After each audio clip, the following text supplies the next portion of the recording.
I'm Shane. I'm Bo. We are your Kentucky Fried Critics. Welcome back. Episode 47.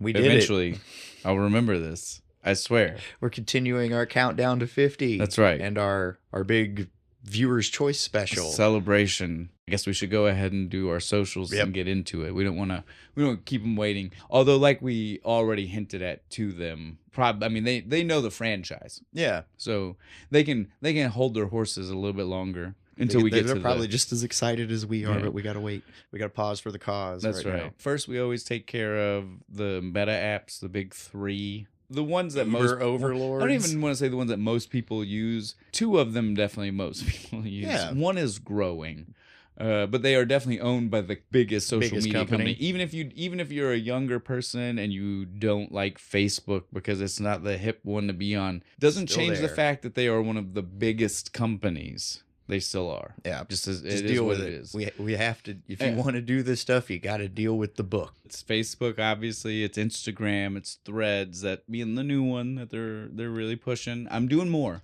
I'm still waiting on that call for being the. I want to be on the poster magazines. Do my hyphen dance. Make it a worldwide craze. Right. Maybe people will actually start flocking there. Right. They'll go straight to Threads because of me. But if you want to find us on all of those, that's Kentucky Fried Critics. All lowercase, nothing special, no spacing, no at. Well, no, I keep doing this. It's ats or slashes depending on where you're at. That's there it is. That's what the key is there. It all depends on which one you're at. It's very clever. Proud of it. You'll figure out which one by looking at what everybody else has. That's it is. That's what I always say. I just keep messing it up. I keep saying it, and then I'm like, man, what did I do wrong here? This is when you know we're having a good time too soon. Too soon. Hopefully everybody else is. I hope so. I hope everybody enjoys themselves while listening. I mean, that would be we don't know if you partake with us while you listen, but I'd like to believe you are. I'd like to believe you're waking up on a Saturday morning and getting drunk right with us. So immediately, as soon as you roll out of bed, just grabbing the bottle and just gonna be a good day. Well, like you said, a lot of people have told you they like to listen to us while washing dishes. Well, why not crack a beer while you're doing your dishes? It will make it a better time. It'll make dishes a lot more fun. I've definitely done it. Just watch for knives. It's a good time. Oh, yeah. No. I mean, I would keep this strictly plates and bowls. Yeah, there you go. No heavy scrubbing. Yeah. Cups, out of the question. Fuck if it's that. glass, if you got small hands, you might break something when... That's true. You're getting too drunk and Get laughing with us. 4 beers in, just drop the cup. Put your hand in there, squeeze out too hard, and just snap it. Slice I'm just your telling whole you. hand open. I'm telling you. Maybe we don't advise people. Don't do that. I'm going to stick with what I said before. Plastic and then Tupperware. plates. Yeah. Wash your Tupperware while you listen to us. Well, if you're going to drink. If you decide to do it sober, do whatever you want. But it's not at that point, it's on you. And not nearly as fun. I don't want to be the person that's responsible for telling you to get drunk and then deal with glass and sharp objects. That's all I'm probably bad, yeah. But if you want to be sober, it's all on you. I didn't advise you anything. On to the next. So that's going to lead us on to YouTube. That's our favorite one now. Yeah. Used to not be. We used to have some problems has the most interaction too, I'm pretty sure. Yeah, no, we're doing really well there. We've been having shorts do well, videos do well. Hell yeah. Still nothing doing as well as, the one. Yeah, which it will forever be referred to as the one for us. Oh my goodness, dude! Because it's rocking. It still hasn't stopped. It's still 10? Going. No, it's not to 10. It is almost to 8. It is like 7.8 as of recording this. 7.8 thousand. Is it too greedy of me to want it to hit 10? No, I want it to hit 10. I want it to go over 10. It has showed no signs of... It's going to plateau at 12. It has showed no signs of slowing. I'll put it that way. Every week since that one came out, it has done almost 1,000 views. Yeah, YouTube though is like we said, is now our favorite. It has brought us a new mascot who is now taking over everything. Riddick Rat. He's so cute. F the world. He is. Right. He is fuck the world. He is the one. Riddick Rat is our new mascot.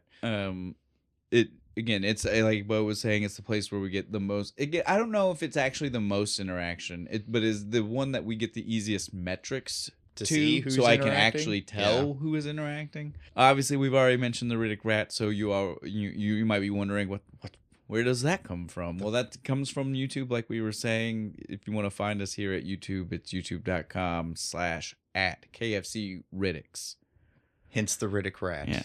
We had to take this one. Again, if you don't know the lore, then you're missing out. I'm not going to go all the way into it. You haven't been listening since like day one. Yeah, but there are reasons for all of this. We didn't start with this lore. We just kind of wrote it out and found it. Right. And now we are going to stick to it. So from YouTube, we'll go on to the website. Like we always say, this is the hub. This is where you can find the things we just mentioned. It's where you can find more of things, us, our social media, the podcast social media. You can find everything. If you want to get in touch with us and you don't know how, go here. It's where you'll find something that you can use to get a hold of us. Right. It's going to be shows.acast.com/Kentucky-Fried-Critics.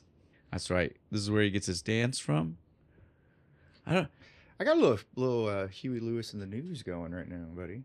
Man, I appreciate that, and I appreciate the reference you're going for, but I will bring that up because that is part of what I wanted to talk about today as a gross injustice. Okay. We're not quite there We'll get to that, okay. We keep doing the segues, so we definitely just need to go ahead and hit the last one for everybody and get started and talk about this. We've dropped enough clues. I feel like they've guessed. Well, like I said, there's no way they didn't know the franchise. They just might not know which one. Yeah. That's what they're still waiting to find out. But our last social to give you is the OG, the one where you can give us comments and let us know. It's a suggestion box. It's our email, KentuckyFriedCritics@gmail.com. Yep, nice and easy. On that note, we are finished. So first things first, Bo, hit him with the beer. Beer. We've got some more. We got some more local boys. Kentucky Brewery, Against the Grains, Haze Capacitor, Hazy India Pale Ale. Now this is one of those ones. The name you might not be able to. If it was the name by itself, right? Like if we only told you the name, maybe you automatically will think Back to the Future. Maybe you won't.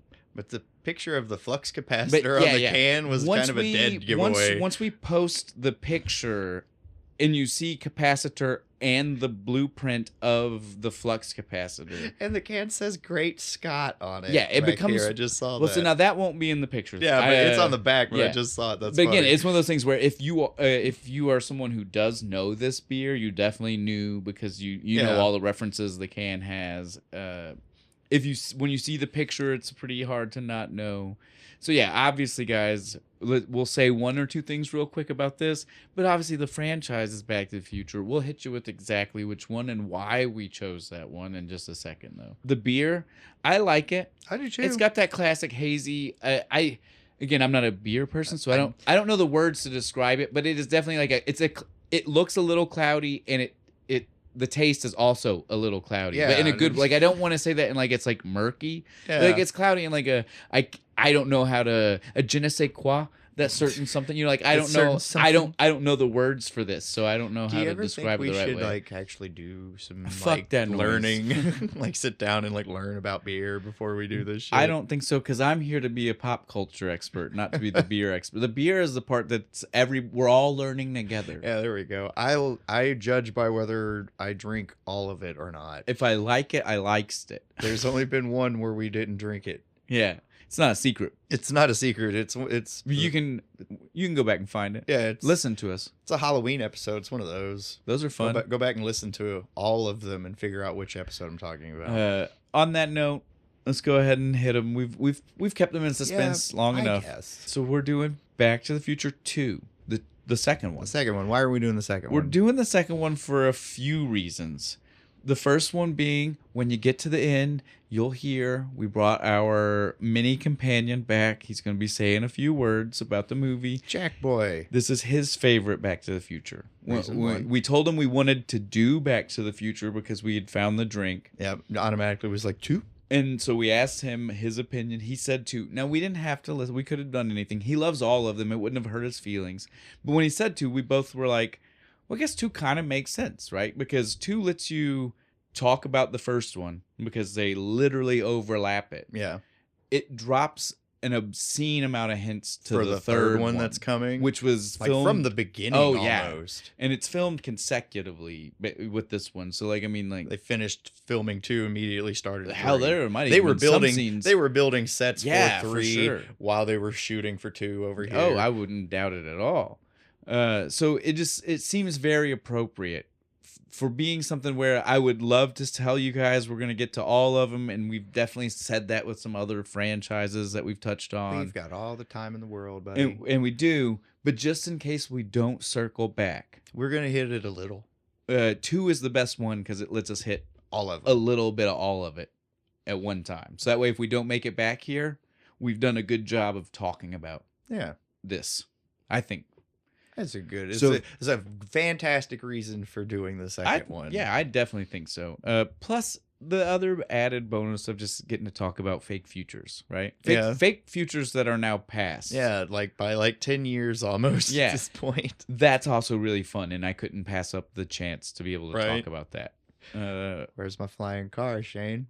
Well, that's it. Where's my hoverboard? Upon going back to watch this, if I want to, we'll talk about it. But those aren't even like now as an adult and we watch it. Like those weren't even my favorite ones of the future texts that are self-drying clothes.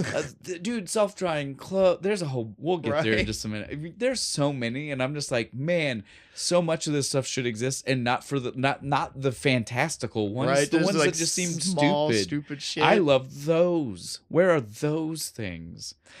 Dust-resistant paper. There's a lot. It's super practical. Yeah. Where's my dust-resistant paper? All right, give me 1 second. Let me pull my notes up.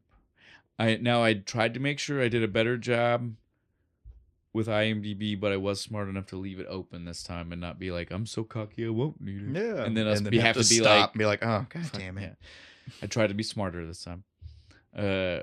All right. Before we really get into the movie, though, you guys know us. We want to try to talk about at least the big part to the cast. We might randomly mention some people as they show up. We're gonna try to mention as many people as we can now. Maybe just mention them again when they show up.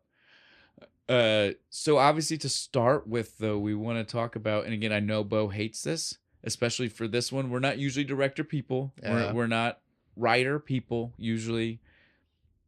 This is a big writing team, directing team. Yeah. There's Robert Zemeckis. This is Forrest Gump.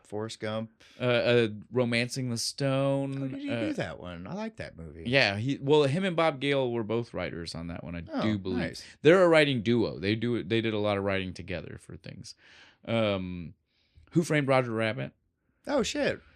Yeah. So again, this is. See, I don't pay attention to who does movies. I just like movies. So again, this is the kind of thing that is very important. But the reason that you don't like it is because this is Spielberg produced. Oh, I for years thought he made this movie. Yeah, like directed it. He produced it. Well, and again, but he's the kind of producer that he definitely did more than just slap his name and shit. Yeah, like he wasn't that kind of producer. He's not the guy who just says I get to put my name on it.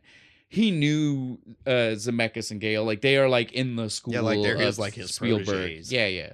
It's much like when we're talking about Frank Oz and Jim Henson, right? Yeah. Like, I mean, they are proteges / compatriots at a certain point, right? Like they actually just joined at his level at a certain point. Apprentice. Yeah.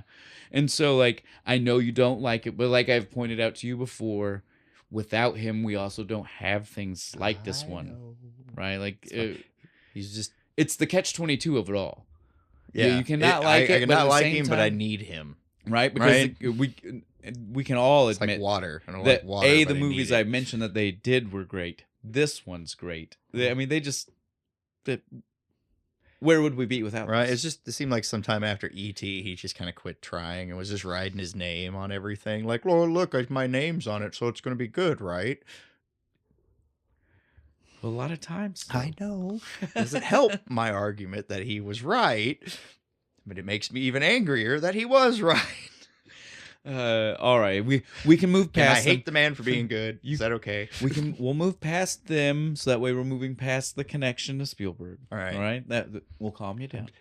He's not as bad as Kubrick. Well, yeah, because you actually have a problem with him as a director. We got to cut this off, though. Yeah, your problem with him is more of his actual direction. Yeah. With Spielberg, your problem is more just like the kind of stuff he did after he really stopped directing. And was just like, hey, I'm just going to write my name. So those are two very different things. Yeah. And you definitely aired your grievances about Kubrick already. Yep, I listened to that episode. I think I went on for like 15 minutes, didn't I?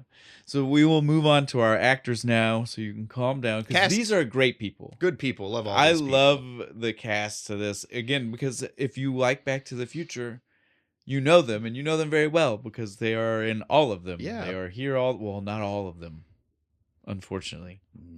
We'll mention that as we're going. So, obviously, we have Michael J. Fox, Marty McFly.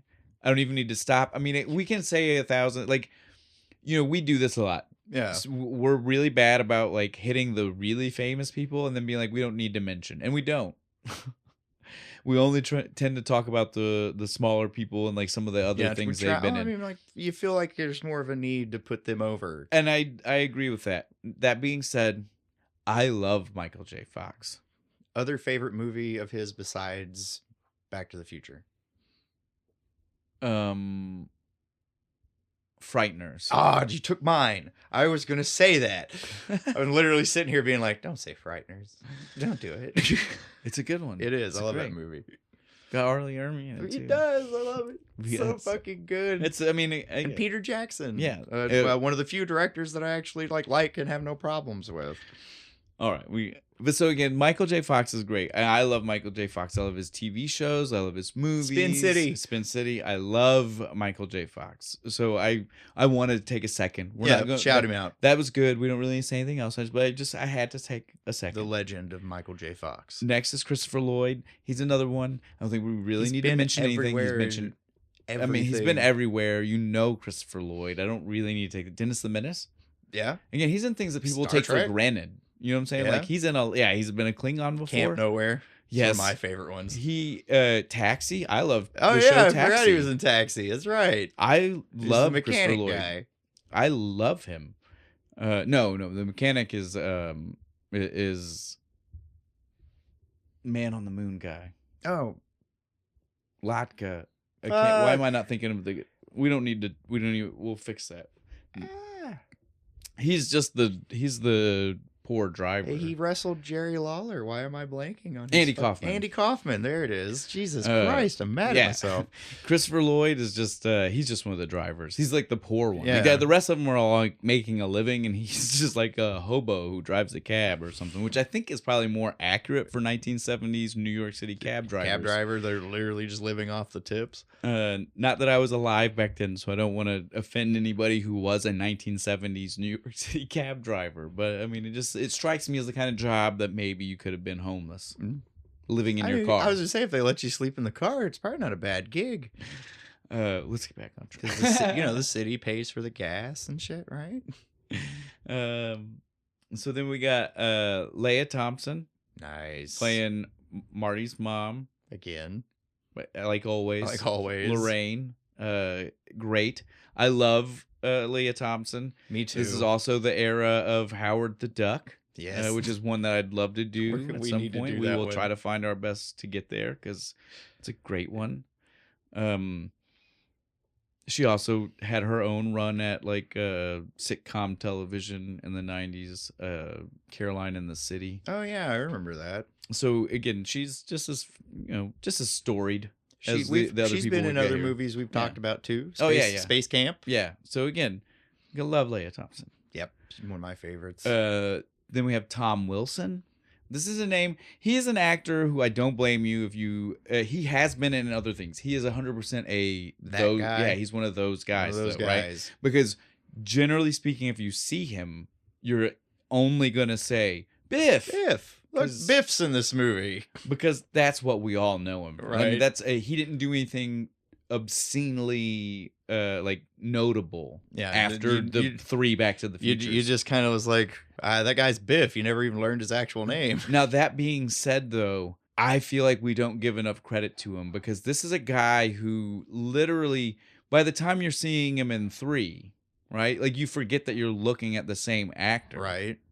does so well at holding his jaw and shit. And the makeup department does such a good job. Yeah. I feel like not enough people give credit for how good of a job Tom Wilson does at like literally playing like 8 different people almost. Well, and like doing it pretty well, like doing the family connection, right? Just well enough, but being different enough. Right. It's like you can tell it's still Biff, but it's different. This version of Biff. Like I just feel like he deserves a lot more credit.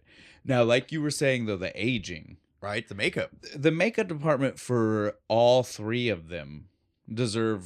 I don't know what kind of awards they may have gotten. They did. I'm like, they probably but they definitely deserve even more, right? Because now that we've got the time frame to fact check these things, factor it in.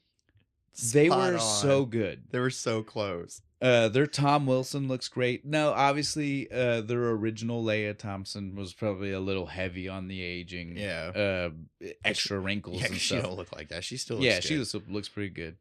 Now, that being said, though, like, as far as, like, overall, like, face shapes and stuff, like, they did so well at, like, guesstimating these aging like this is pretty much how you're gonna look when you're 60, right? Yeah, I gotta give it to him, especially the Tom Wilson, since we're here, because like if you're a Freaks and Geeks fan, you know, the short-lived show from like 99 or 2000, he was the gym teacher in that show, and I mean literally looking like he did at the end of, like, I mean, he might have even wore the tracksuit, right? In the because he's a gym teacher. He's evil Biff. Well, no, he looked more like just finished washing Marty's car Biff. You know, like the green tracksuit. The green tracksuit. Yeah, like he looked like that more so than he did Donald Trump Biff. Donald Trump Biff. I mean, that's what I call Trump him. Biff. I mean, Biff Trump. He's definitely supposed to be that kind of guy. Oh, dude, with the casino and shit. This being 1989, I don't know if that's actually who they modeled him on, because that might have been pre like him being overly that Trump yet. No, I think that's about the time it started.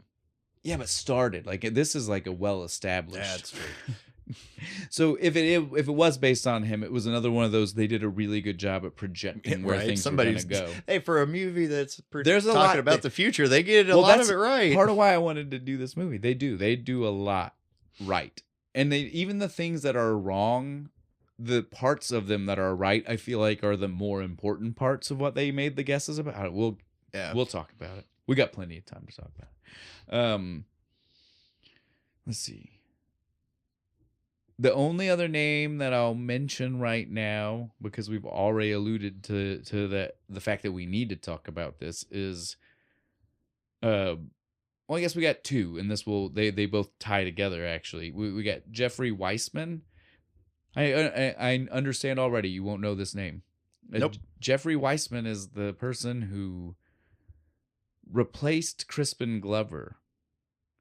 As in George McFly, despite the fact that most people, unless you're just a guy who likes movie trivia like I am, you might not know this. That's not Crispin Glover. That's not the original George. Did not know. Because it looks like him. It does. And the reason it looks like him is because they literally took the prosthetics that were made to age him up for the first movie, the same things they used for everybody else in this movie, to reapply them on the original actor, and they just slapped it on that guy's face. So they essentially stole the man's face. Like, you know, like we live in a world now where actors are afraid that AI are going to steal parts from them. And Crispin Glover was living in a world where Hollywood was already doing that to him without AI. With rubber prosthetics. Right? They literally said, oh, we just don't want you to play your part.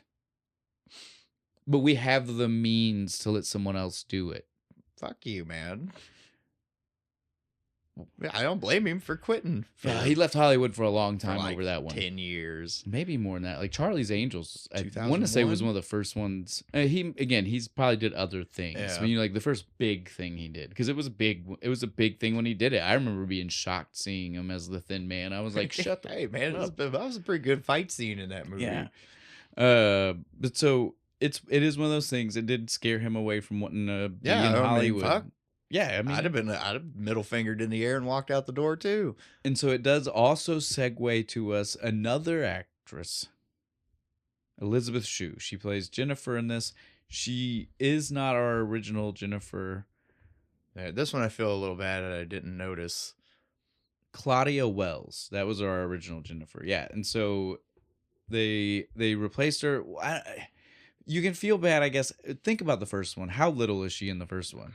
Like he talks to her for 2 seconds in the beginning, 2 seconds at the end, and that's it.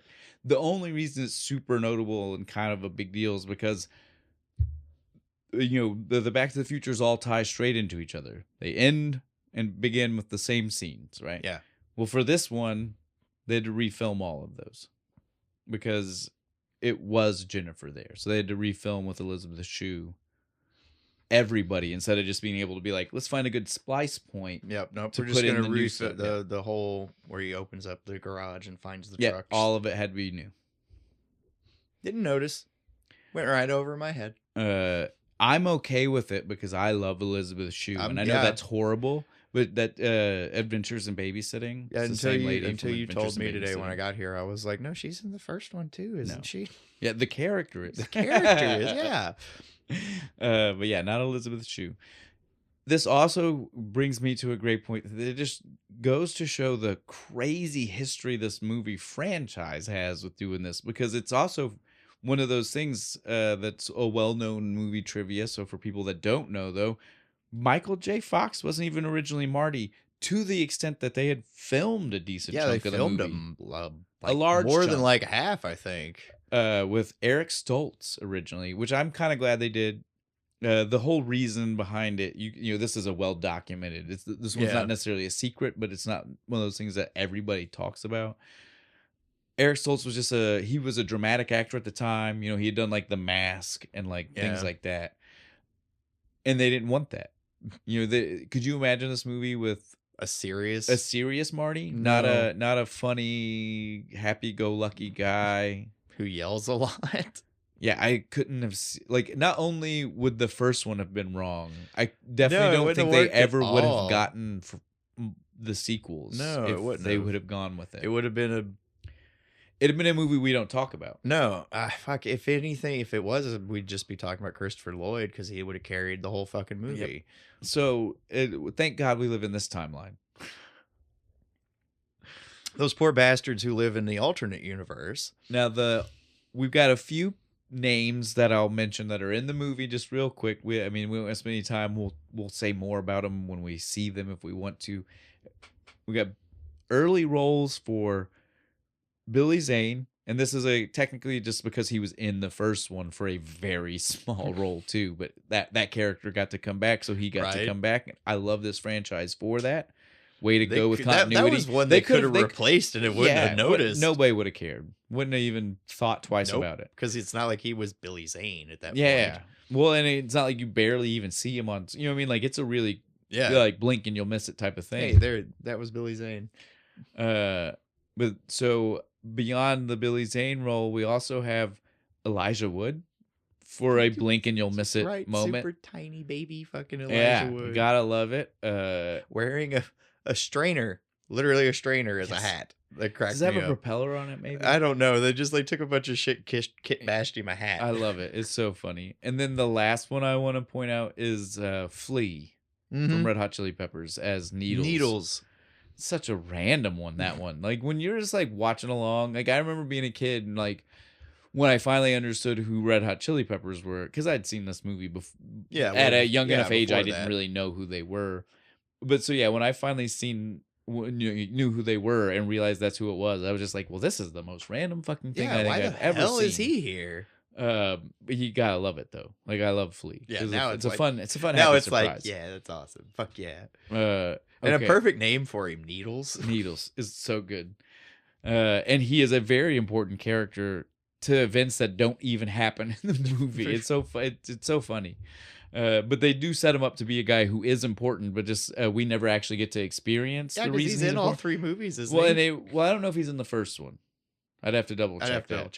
Yeah, too. Needles, because he's here for the future, and in 3 we see because they have the moment they reference, and we'll wait until they reference. Wait until we get to it. Yeah, it is great that he's here. This is when he was randomly doing movies and stuff like that, but again, it's so. just completely like pop in, pop out, no reference. Isn't this like There's no Red Hot Chili Peppers reference. Like the third movie he's been in that we've talked about? Probably. Because he was in Point Break, too. Probably. I wouldn't be surprised. Flea is that kind of guy. Yeah, he just pops up in movies randomly. Flea, though, is a perfect segue into the music. So I can say this. So you can rant. Speak my piece about this, then we can start the movie because you know me, I want to talk about how what music starts us off. But so the reason I got upset earlier with your Huey Lewis dance is not because I dislike Huey Lewis. I love Huey Lewis. My problem is because this movie does not love Huey Lewis. It's not in it at all. Yeah, like you think Huey Lewis in the News, and you think Power of Love, which again, Back to the Future. The first one. You think, what is it, Out of Time or whatever, Yeah. Back in Time, whatever Gonna it is. go back in time. Yeah.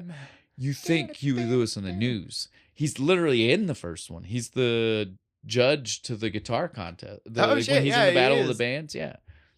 And so you're just too loud. I'm sorry. Yes, you just think Huey Lewis, but he is no part of this one. He's not in this one. None of his songs are in this one. It's the actual theme music is all that we get in this. We don't get the rock songs.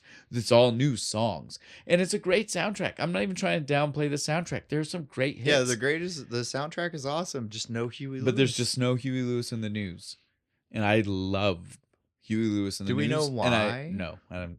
I didn't want to get upset. I didn't want to look. I didn't want to look into it and find that out and have that be something I hold against. Find another reason to hate Spielberg. Huey Lewis ruined the first movie. So I just said I'm not even gonna look. That's how that went. So I have no idea.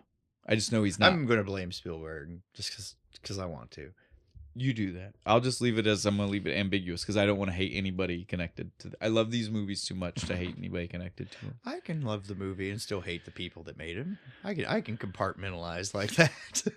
Now that we've gone there, and like I said, it is great soundtrack. The music is great. We can definitely get into the movie. The movie starts with, like I've already mentioned, it's that theme. Yeah, we all know this. Well, and it's the double though. It's the twinkles, too, right? You know what I'm talking about? I love that sound effect is just like it's not even just the song, right? Like you could hear that twinkle sound, and you're still instantly like Back to the Future. Am I going back in time? Right. And I love the combination. So yeah, that's such an iconic noise. If we actually ever invent time travel, it will make that noise just to make people feel better. It has to. I'll make my machine make that noise regardless. That and the TARDIS sound. Right. Those are the two things that my machine will make. It'll make. So it's like, I'm at peace going back in time. Yeah, so the movie opens with both though. Like we hear the twinkles give way to the lightest version of the and it just slowly ramps up. And we flying through the clouds and shit. A lot of stock footage of clouds. Zoom in to Marty's. Oh, right, black screen. Yeah, right? black screen, it tells us and then it just the day October, after. It's something. October. It's October 26, 1985. It's the day after the events of the first one, October 25th, 1985. There we go.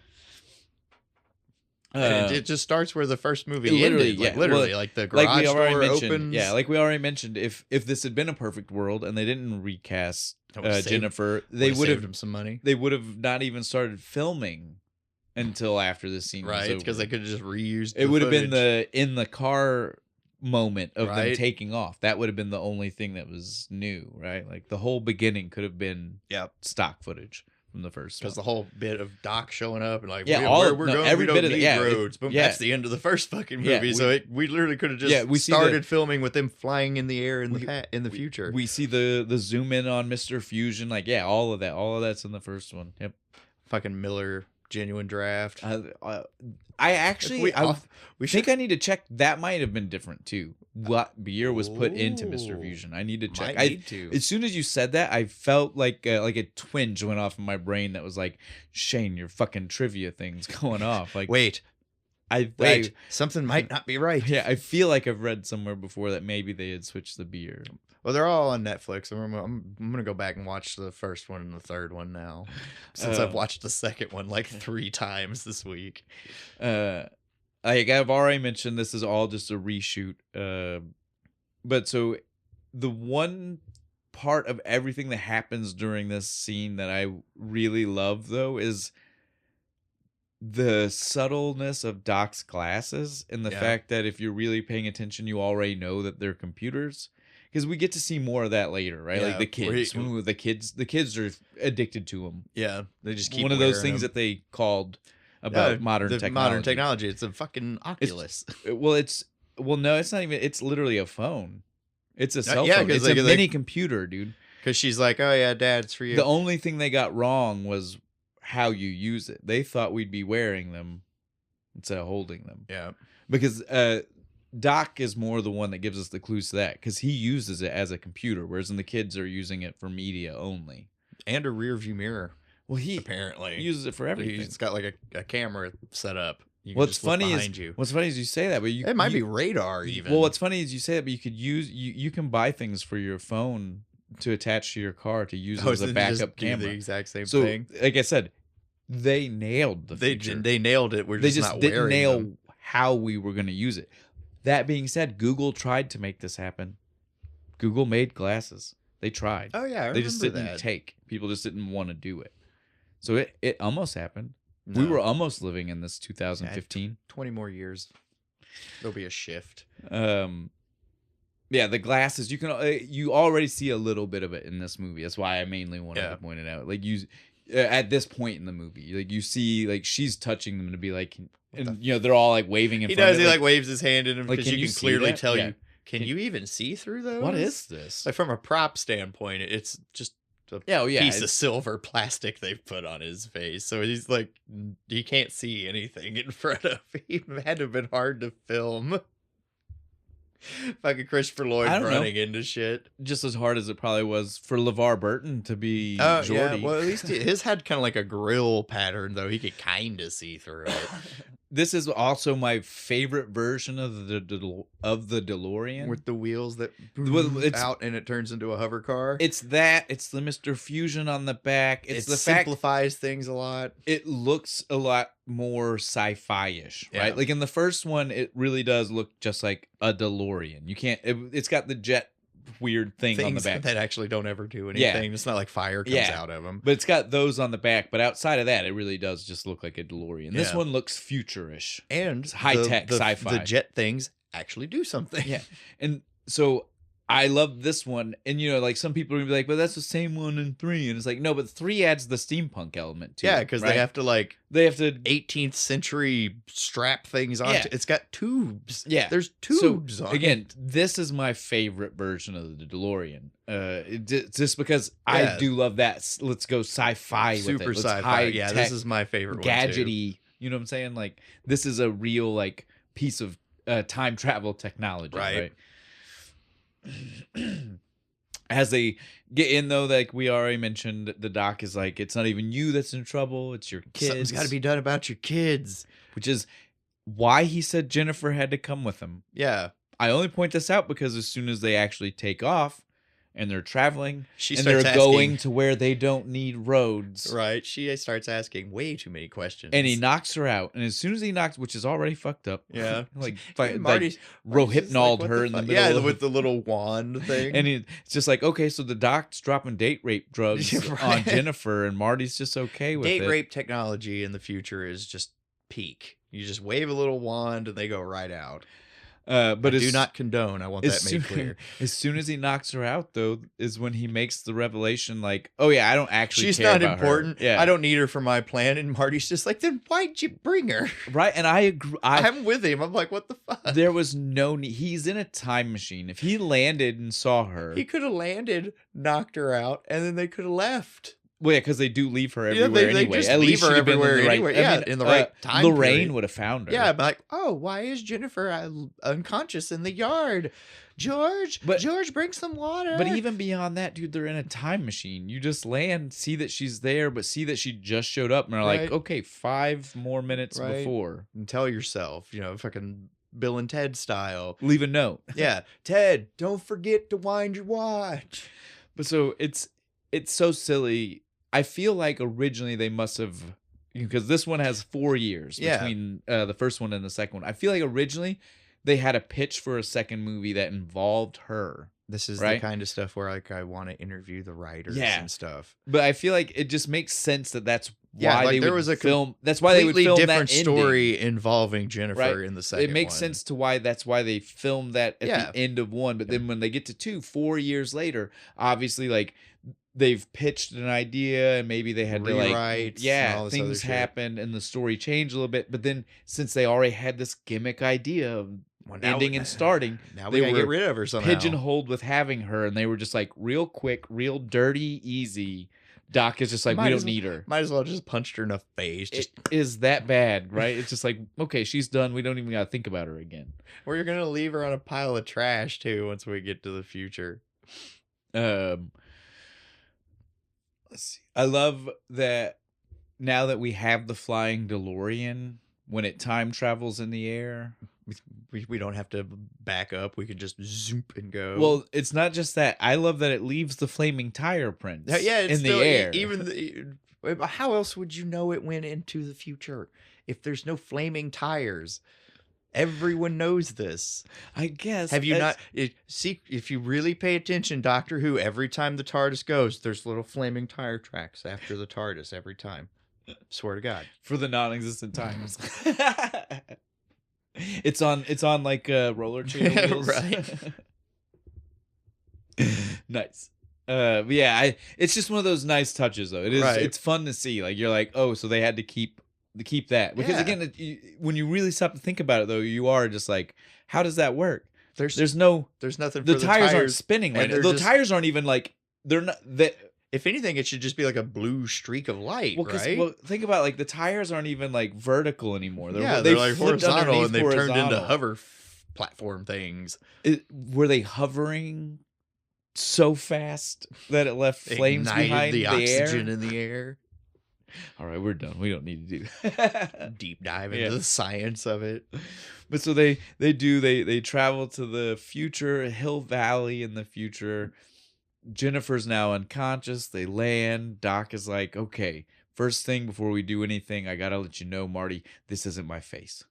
Right? Like I had some rejuvenation. She starts peeling the mask off. Like I read somewhere they had like a reason for doing it. Like they filmed like the scene of him in like the 50s and shit first, and then went and did the scene just so they could pull that shit off just for this bit of him being able to pull the mask off. I don't know. It's so random though, right? Like it looks like it fucking hurts too, because it's pulling his skin when he's ripping this thing off. I wouldn't even say that the latex thing they had on top looked that different. It was not different enough. Even looking at an HD version of the movie today, to be like, did we need that?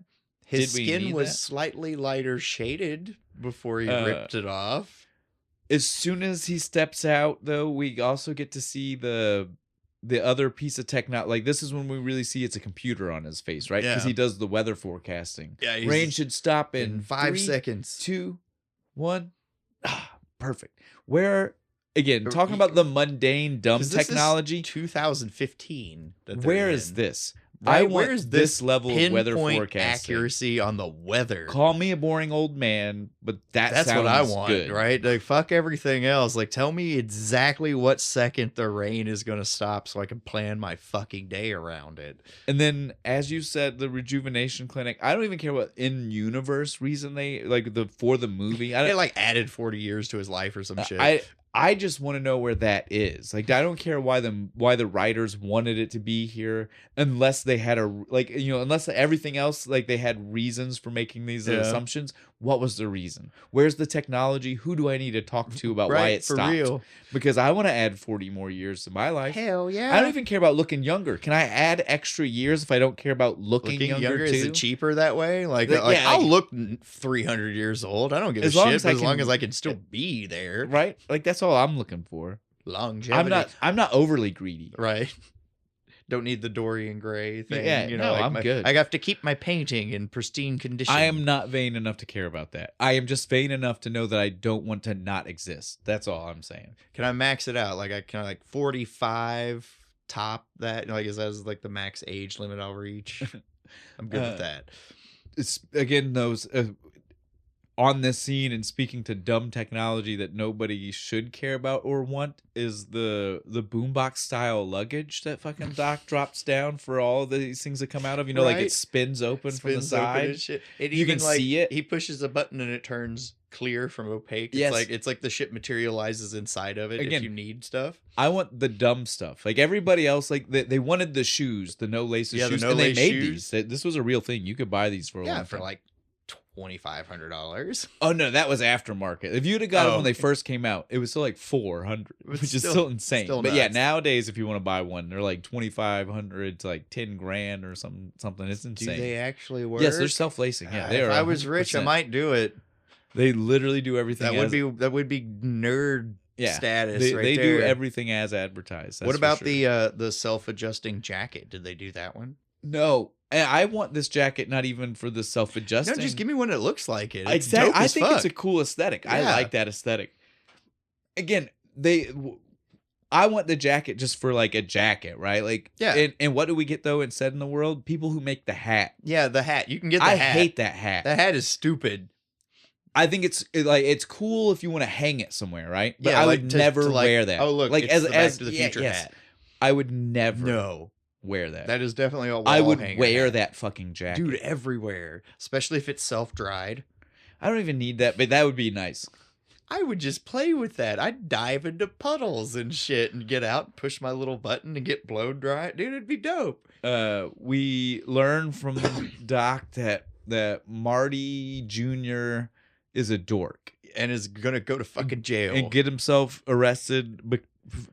And we don't hear this from Doc. We'll go ahead and say this. We find out the reason he gets suckered in is the same reason that Marty would get suckered in. Yeah, because someone calls him a fucking chicken. Yeah, they call him a chicken or a wimp or whatever, and he just like, okay, I have to do it. I guess I got to. Of all the things to learn from your daddy, that's the worst trait. Right, but especially when Marty's, you don't. But Marty's not even like a badass about it. Well, like, I'll show you. He just kind of like, oh, well, I guess that's true. I guess I'll do whatever you need me to do so you don't think I'm a chicken. No, that's what I was gonna say. Like, Marty Jr. is the worst of it. Yeah. It's because like Marty at least would have had an attitude and fought back. Marty Jr. was just like, I'm not a chicken, I'll do it. Marty would have been like, I'm not a chicken, fuck you for thinking you can manipulate me like that, right? Like, I'm gonna swing on you. Yeah. But like I said, Marty Jr. is just like I said, Marty Jr. got the worst of it all. Yeah. He's a total little bitch. Well, I don't understand any of Marty Jr., right? Because again, really dumb. We see him from across the street. He can't even wear his jacket. Yeah, right? one sleeve is longer than the other, and it makes it right. He can't push the button. Too complicated. I just have such issues with all of it. And is he on drugs? Because he's just constantly just stumbling. Well, let's wait for around. him.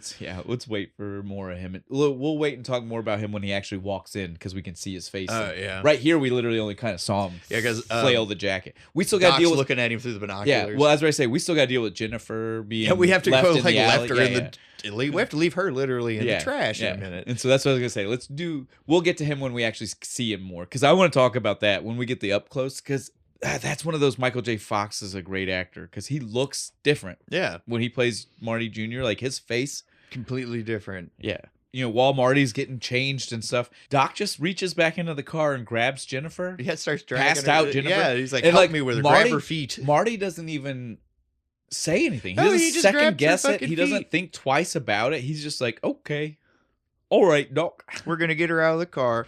And they put her on a big pile of trash. And it's still, they talk. Literally like a brick of shredded paper for a pillow. Regardless of even what it is, it's 100% trash. Marty can't pretend like he didn't know that he was leaving her essentially in a dumpster. Yep. Right? Futuristic dumpster. Just gonna toss my girlfriend in a dumpster real quick. And it took like 3 more minutes from putting her down before he finally was like, so Doc, what about that? We're not just gonna leave her here, are we? And Doc's just like, she'll be fine. Yeah, you're only gonna be gone for a couple of minutes. I gotta do something else. And you're like, if it's only a couple of minutes, can't you just wait? Couldn't we have left her in the car? Would she be safer in the car? Why'd we put her in the trash? Leave her in the car and lock the door. Lock the fucking door. But no, Doc said, fuck that noise. Nope. She can't come with me. Leave her there. What? No, I whatever. She was asleep. You could have just left her sitting there. This is the point where I said it's so fast, dirty, and ugly where you're like, obviously somebody just had to deal with a way to get rid of her, right? Yep. Like they were just like, fine. She's unconscious, throw her in the trash. Right, we don't got to think about her again. But so he sends he sends Marty off to go deal with young Marty's problems, right? He's like, look, you need to replace you because you guys look exactly alike. And Marty even says that when he sees the paper, right? He's like, this is detrimental to your son. He's gonna, you need to go it's gonna ruin his whole life. If you don't do this, Cafe 80s. He says you need to go there. You need to make sure that whatever happens, you say no to Griff. You just say whatever no. Griff says. No. Okay, I can do that. I can do that. Not a problem. It's fine. It'd go down to the Cafe 80s, which is dope. Where's this cafe? I would go to this place. Somebody should do this cafe with fucking like Ronald Reagan and shit as the waiters. I want to slow down before we even get to the cafe because some of my favorite time travel. Yeah, that's right. Some of my favorite time travel moments are on when the he's walk just walking there. through the street. So two things happen right now. One, Doc mentions the fact that Griff has bionic implants. We don't know anything about what that means yet. I just want to point out that he says this because it's one of those. This movie does a thing where it tries to name drop every future reference that you might know from other things, right? So it's like the bionic gets dropped, but they do follow through with it in the most subtle way, and I love it. So I just wanted to name drop the fact that they bring it up. This is also the scene in the movie where I first realized that we don't know this Doc Brown. That this is a Doc Brown that as a viewer of the movies just met. Yeah, because like in the first movie, we see him for like 3 minutes and he gets killed by the Libyans.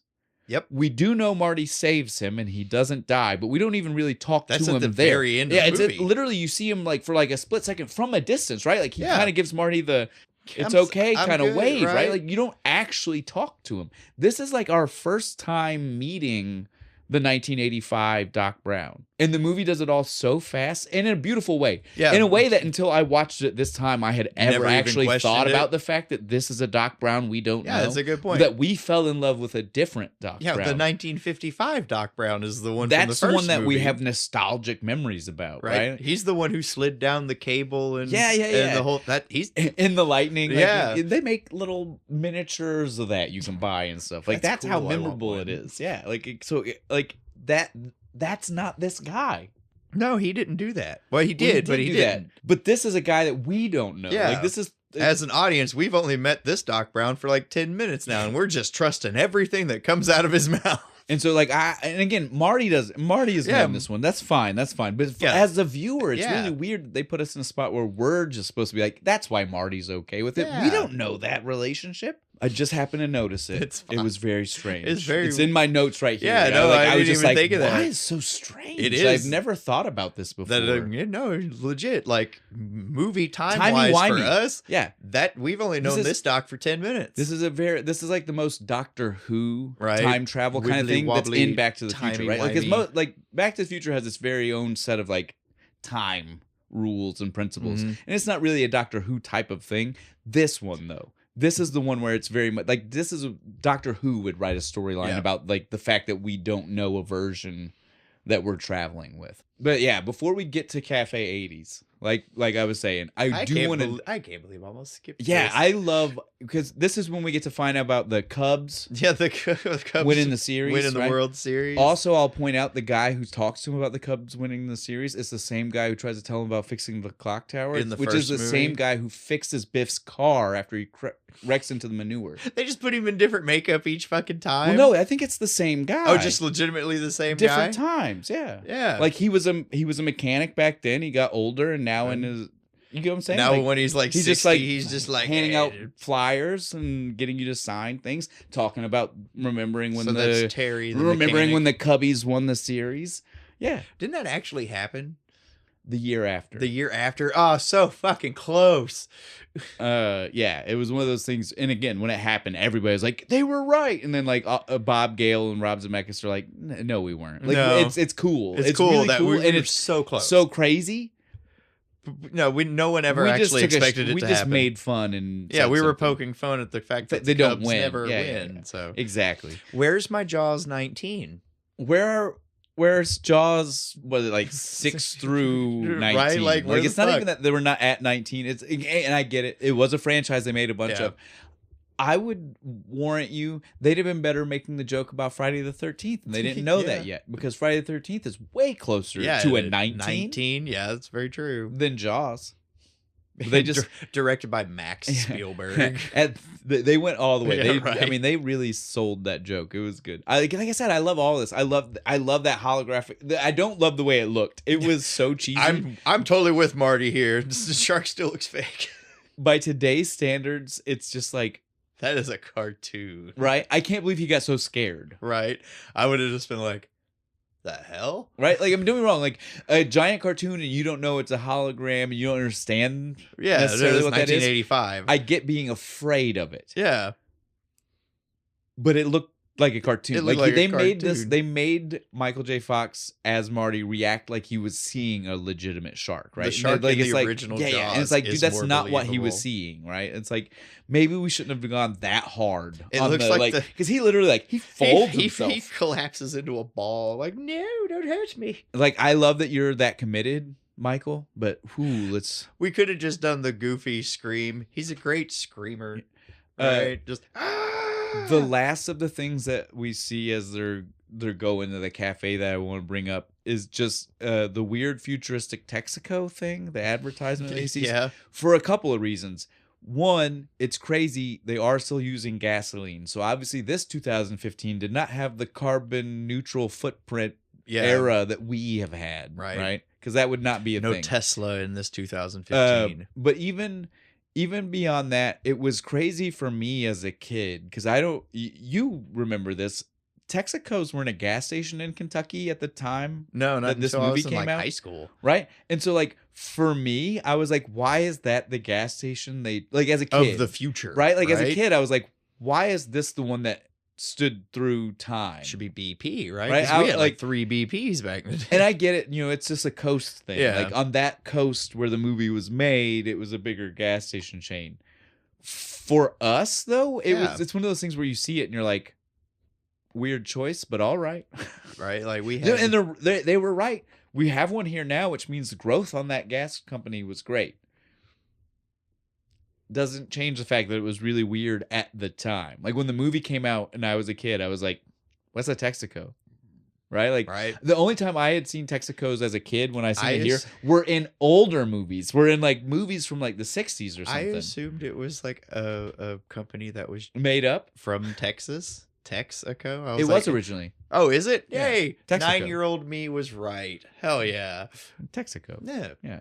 Texasco. Yeah, I'm glad. Now let's get to Cafe 80s. We pushed it off long enough. Those were some important things, though. They were big funny bits that we needed to make sure we talked about. Yeah. I mean, everybody references them too, especially like the Jaws thing and shit, and the maybe winning the series being true. Yeah. But so also, we said we were ready to go, but we're not. On the way to Cafe 80s, he also saw the antique store. Oh yeah, which is our first reference to the Gray almanac. Sports almanac. Yeah. Almanac. It's our first look at the journey this movie is about to take. Yep, it's our little foreshadowing. Yeah. But now we can get to Cafe 80s. No more putting this off. I love this fucking place. Like you said, the walking in the door with our Reagan is amazing. I want this. I want to go and I want to have a little Ayatollah and a little Reagan argue over what to sell me on the menu. Now, I would venture to you that this movie, like we said, they nail so many things about the future, right? Yeah. They nailed this. Cafe 80s is just the Hard Rock Cafe. I've never been. Have you been? I've never actually even like seen the inside. Is it like this? Yeah, it's just a pop culture reference. Oh fuck yeah, dude! It's full. That's what Hard Rock Cafe is like. You walk in, and they've got the Terminator's jacket from a fucking movie, and they've got this, and they've got shit. And so literally, that's what I mean, dude. Like Cafe 80s is a Hard Rock Cafe. You walk in, and it is just nothing but pop culture references from years bygone. Nice. We need to go. I've never been to one, but I know what they are. Dee's been to a few of them.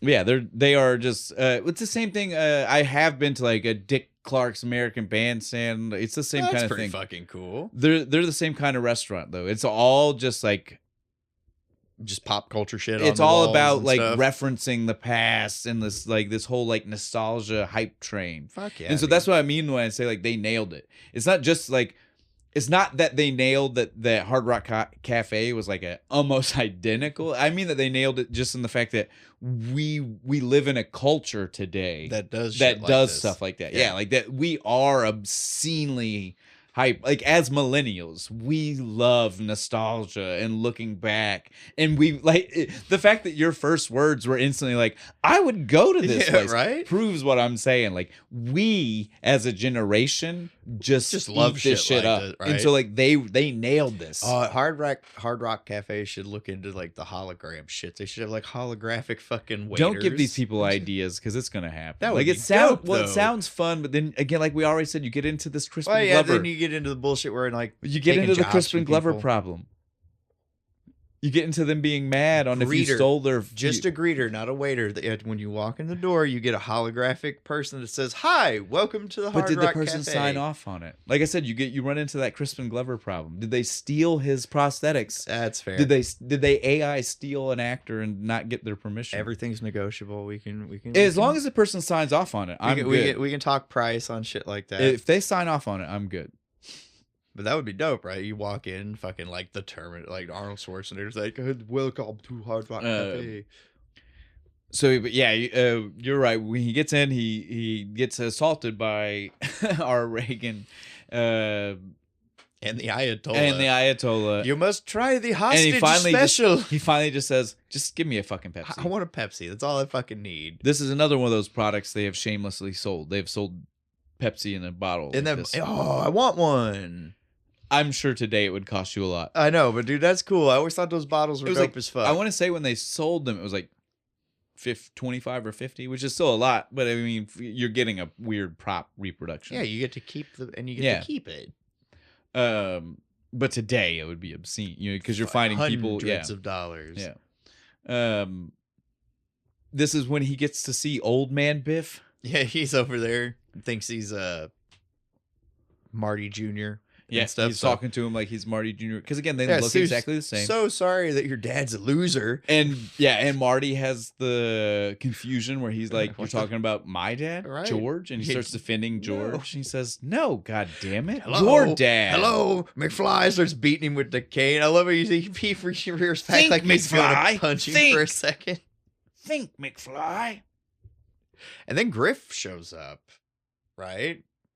In the middle of this whole conversation about how Marty McFly fucked his life up. Well, and he walks in the door and he immediately says, "Thanks, Gramps." Right? And I love this because he says it generically as fuck. You don't. Yeah. If you don't realize it's the same actor, I understand that it is the same actor. So you should understand it's a relation. Again, go makeup department. Yeah, but if you didn't realize it's the same actor and you were still just like, you could totally believe that he wasn't talking about his grandpa. I feel for Marty in this. This is the only time he gets called a dumbass where I'm like, no, that's warranted. You can't tell that's his grandpa. Right? Because he's like, are you two related? Yeah. Because Griff comes in here. He's like, you only put the one coat of wax on my car. Think, McFly. Think.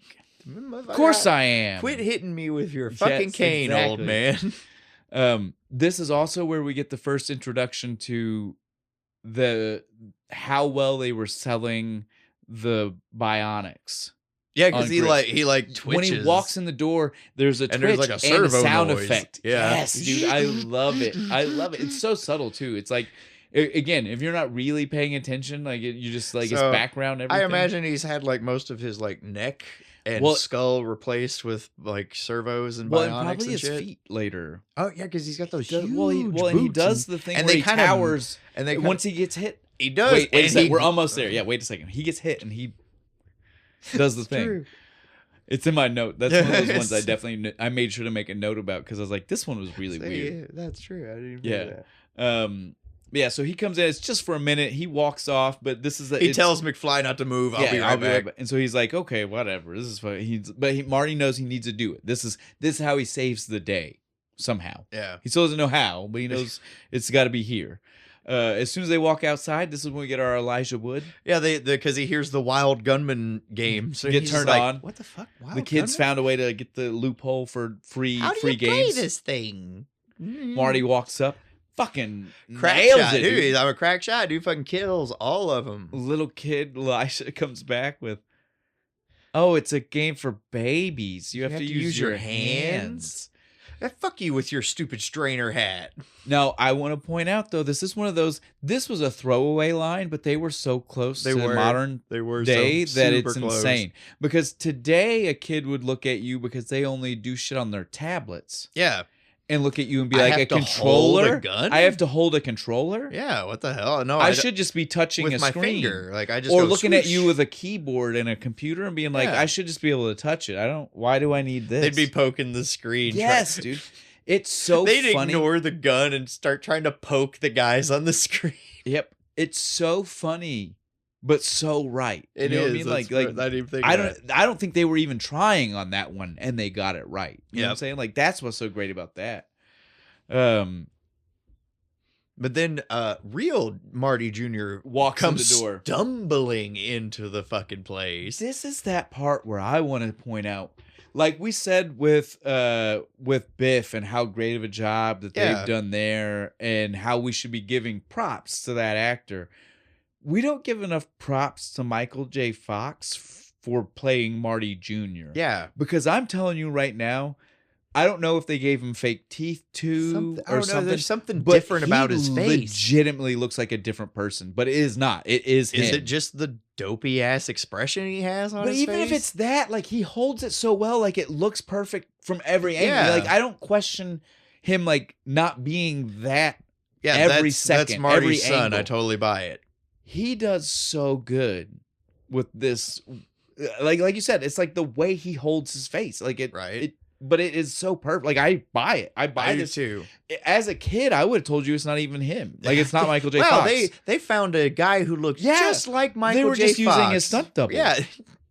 They probably could have. Have you ever seen like some pictures of like their stunt double and the guy next to each other, and it's like, wow, you guys are fucking twins. It's definitely what I thought here. I'm not even gonna lie. Nicolas Cage, his stunt double looks just fucking like him. But so while we can get back, while Marty is standing there listening to his he dives under to listen to the conversation. Because Griff comes in, he's like, "Are you in or out?" Yeah. I don't know, Griff. I think I should ask my dad. Well, what I think is funny is the weird way he sounds. Marty Jr. is the same way that George sounded. Like, it's the same kind of scared. Weird, kind of like weird, scared. You can hear it in the voice, right? Like, well, I don't know. I don't know. I mean, and again, it is because this is supposed to. Do you think Michael J. Fox kind of like went back and watched the first movie? Oh, he had to, because again, this scene, all of Back to the Future, because all of Back to the Future is that every scene is supposed to. Yeah, tie into each other. Yeah, look back and reflect on a scene that we've already seen. So yeah, 100% that had to have happened. The only problem I have with it is if you actually watch the whole thing play out, even the first time, before Marty has a reason to know Marty Jr. would sound that way, that's how he talked. Well, the first time when he actually was mad that they called him a chicken or whatever, he said it that way. And I was like, Marty doesn't know. Marty wouldn't know to say it like that. He's not heard that yet. I don't understand. This time, though, like I said, it is a callback. It's definitely a callback to being like, somehow Marty Jr. is a lot more like George than Marty, right? A little bit more. Which is weird because mousy, I guess. I just don't believe that Marty would raise that son. No, I don't either. Like, he'd be like, he would definitely have long talks with his kid. Be like, look, you can't be a bitch like this. Exactly. Well, because George doesn't have a problem with chicken, it's Marty, right? And so, like, for Marty Jr. to still have that kind of attitude, but then still be a chicken about it, to still be a bitch about it, it's like, I don't understand.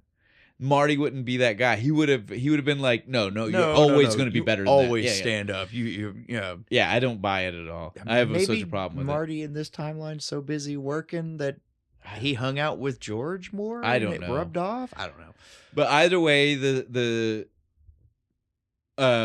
Marty finally finds his opportunity. Yeah, because they throw Marty Jr. over the counter, and he's he's out of commission. Stay down and shut up. And stands up and gets up, and Griff, right? Yeah, Griff. Yeah, Griff's face pushes him back, and Griff's just like, so since when are you the physical type?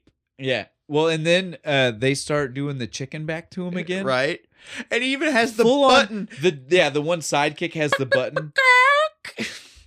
Which again is obscene. Like I can't what a way to say future. Well, dude, you can. Oh yeah, I can just soundboard grab on it on my phone. Yeah.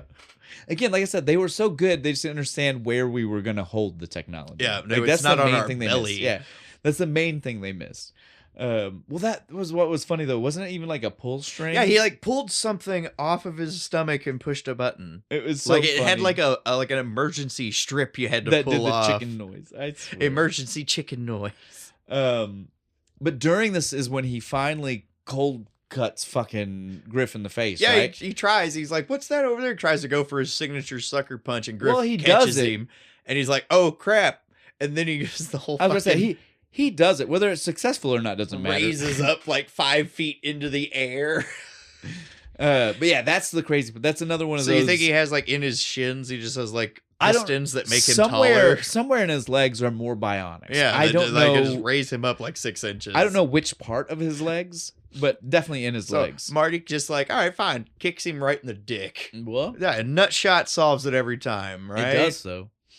And then we get a repeat of the first movie with the skateboard and stuff, but it's a hoverboard this time. Mattel. I was gonna say made by Mattel. They made sure that you saw that it is all over the little girl's handles. The hoverboard and the board itself. The hoverboard proving yet another reason why 2 was such a good one to do, right? Yeah. Because the hoverboard is another one of those things that is like, you think Back to the Future, you think hoverboard. Yes. But it's not in the first one. No. It is only in this one. Well, but in 3. Is it? Do they use it in 3? Yeah, he drops it when he's on the train. That's right. I forgot about that. That's how he doesn't fall off the train. Yeah, that's right. But again, it's not important that it's really there. The main thing is just that it is not all of the franchise. Yeah. But when you think of the franchise, you definitely think. So yeah, 2 is definitely like the one you go back to. It's the one that has a lot of the connector things. Yeah, it starts off some of the stuff that you remember. Yeah, the shit that was just like zeitgeist at this point. Yep. I used a big word. But so yeah, this is where, like you said, it's the hoverboard. It's the same scene. And it was done twice in the first. It was done twice in the first movie. Biff is over just like, there's something very familiar about all this. Because in the first movie, he does it himself. That's what the opening is. Yeah, and then he goes back to the 50s and does it. So that's what's really crazy about it. Is like, this is now the third time us as a viewer has seen that weird play out scene with the skateboard. It's just been a little bit different every time. Yep, just a little bit. But this time it goes. He doesn't quite get away all slick. He lands in the pond. Well, because he doesn't know the rules of a hoverboard. And you need Griff's you can't do that. You need power. We all know that line. We all know that guy. We all say those boys don't work on water. Yes, dude. I love that. This is one of those quotable. You always say that line. The dude with the crazy eyes in the back just like, cause you need power. And so then we see the pit bull. Oh, dude. I wanted this thing when I was a kid. Me. Screw the pink one. No. I wanted the pit bull. I'm all for. I love the pit bull. But I just want the classic hoverboard. But no, I don't want pink. I want the same paint job. Just give me different color schemes. You know what I mean? Like just like give me a gray one, like his shoes. I would take maybe like purple and like that styrofoam cup from cafeterias pattern. Give me like the hoverboard same paint style, but just those colors. Yeah, there you go. I would do it. That would be cool. The Pepto-Bismol pink was just never my. Take it from a 5-year-old girl, but the Pepto-Bismol pink was just never my thing. It's not even just that it's pink. It's the very specific shade of pink that I couldn't do. It's not Bret Hart pink. Manly, yeah, no, again, a manly it's pink. It's not necessarily 80s fucking day glow pink. Yeah, like no, it's not. It's like you spilled Pepto on top of it. Yeah, I get it. Never been my thing. But yeah, I love the original. But that being said, The pit bull is dope because It he growls. pulls it out. I was about to say he pulls it out, and this is It's an before angry This is board. before you even know it's called the pit bull. Yeah, you hear just it growling. It just happens. You see it on the top of it written Pitbull, right? I don't even know if you see it before the first growl. Like you Right, might it just- hear it growls. drops Yeah, out you, and it's like, you might hear growls before you ever have any clue that it's Yeah. called a pit bull. It growls, then you see it, and it's like, yeah, that makes sense. Okay, now that I is get it. definitely But that is growls, the right name. It growls when he drops it. It growls when they He pull pull- each strap out. Like when he steps on yes, it. it was. I And was like, another too much. bionic. He's magnetic. oh yeah. He magnetizes. Everybody else his uses feet. everybody else right? uses a clip thing. Like a Yeah. strap. He's magnet.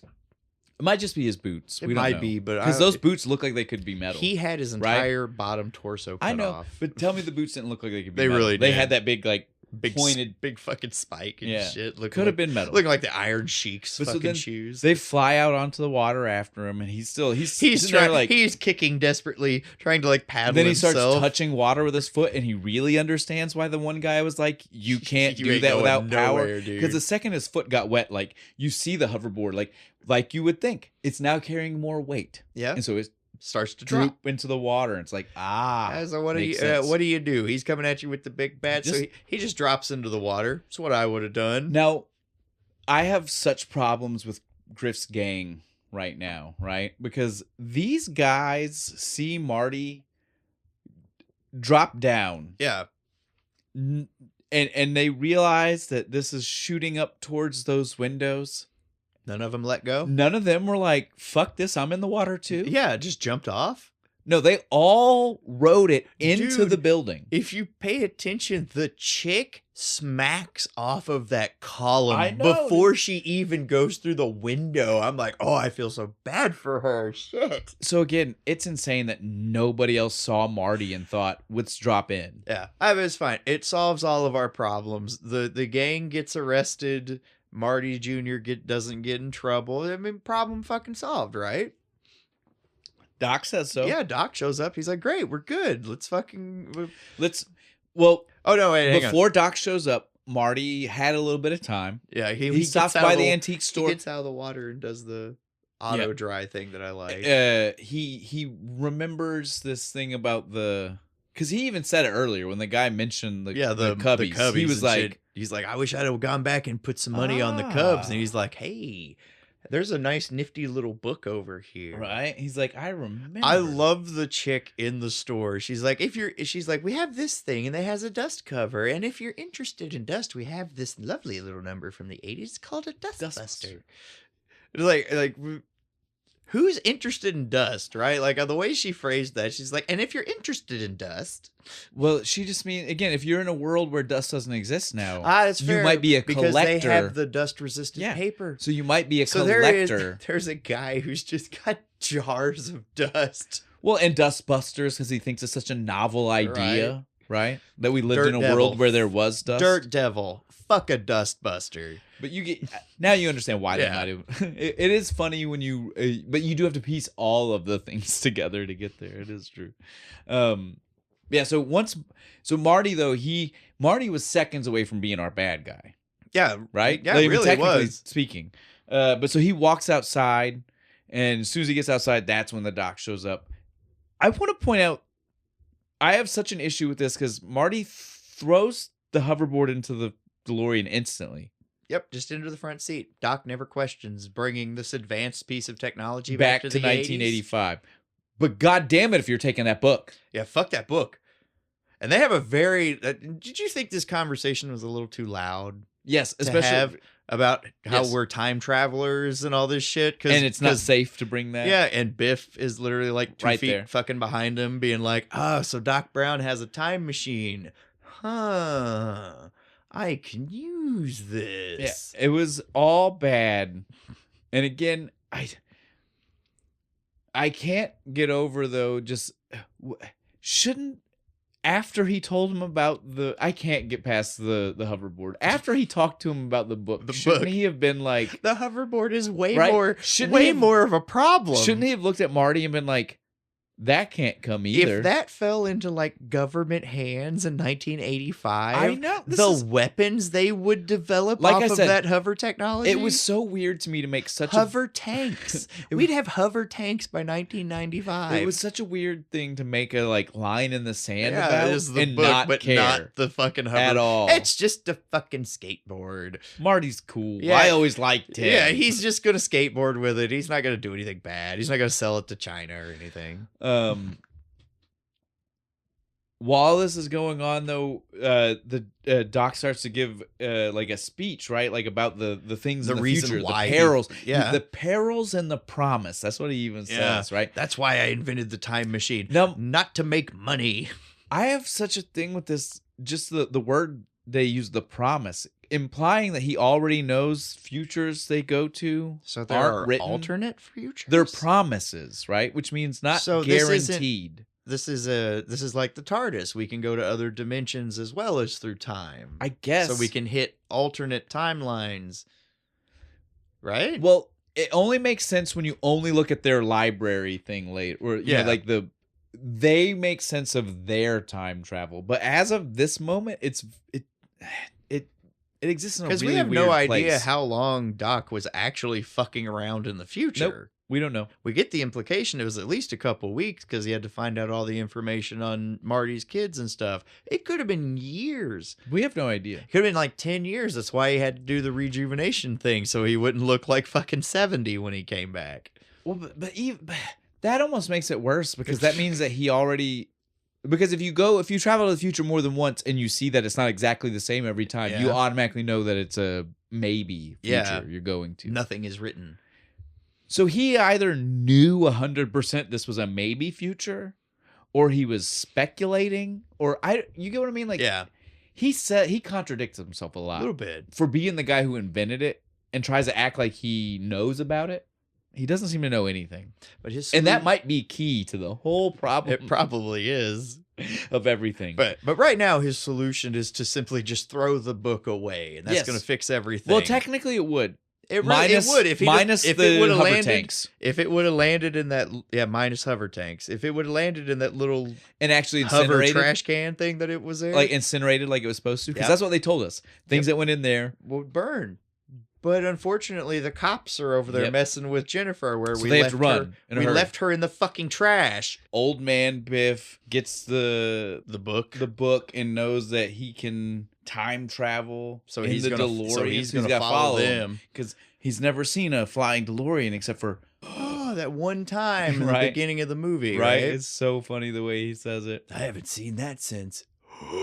But yeah, the police, though, they see Jennifer, they thumb scan her. Did you think that these cops are like dressed like model versions of cops? Like these two chicks did not look like police officers. It looks like stripper fucking cops.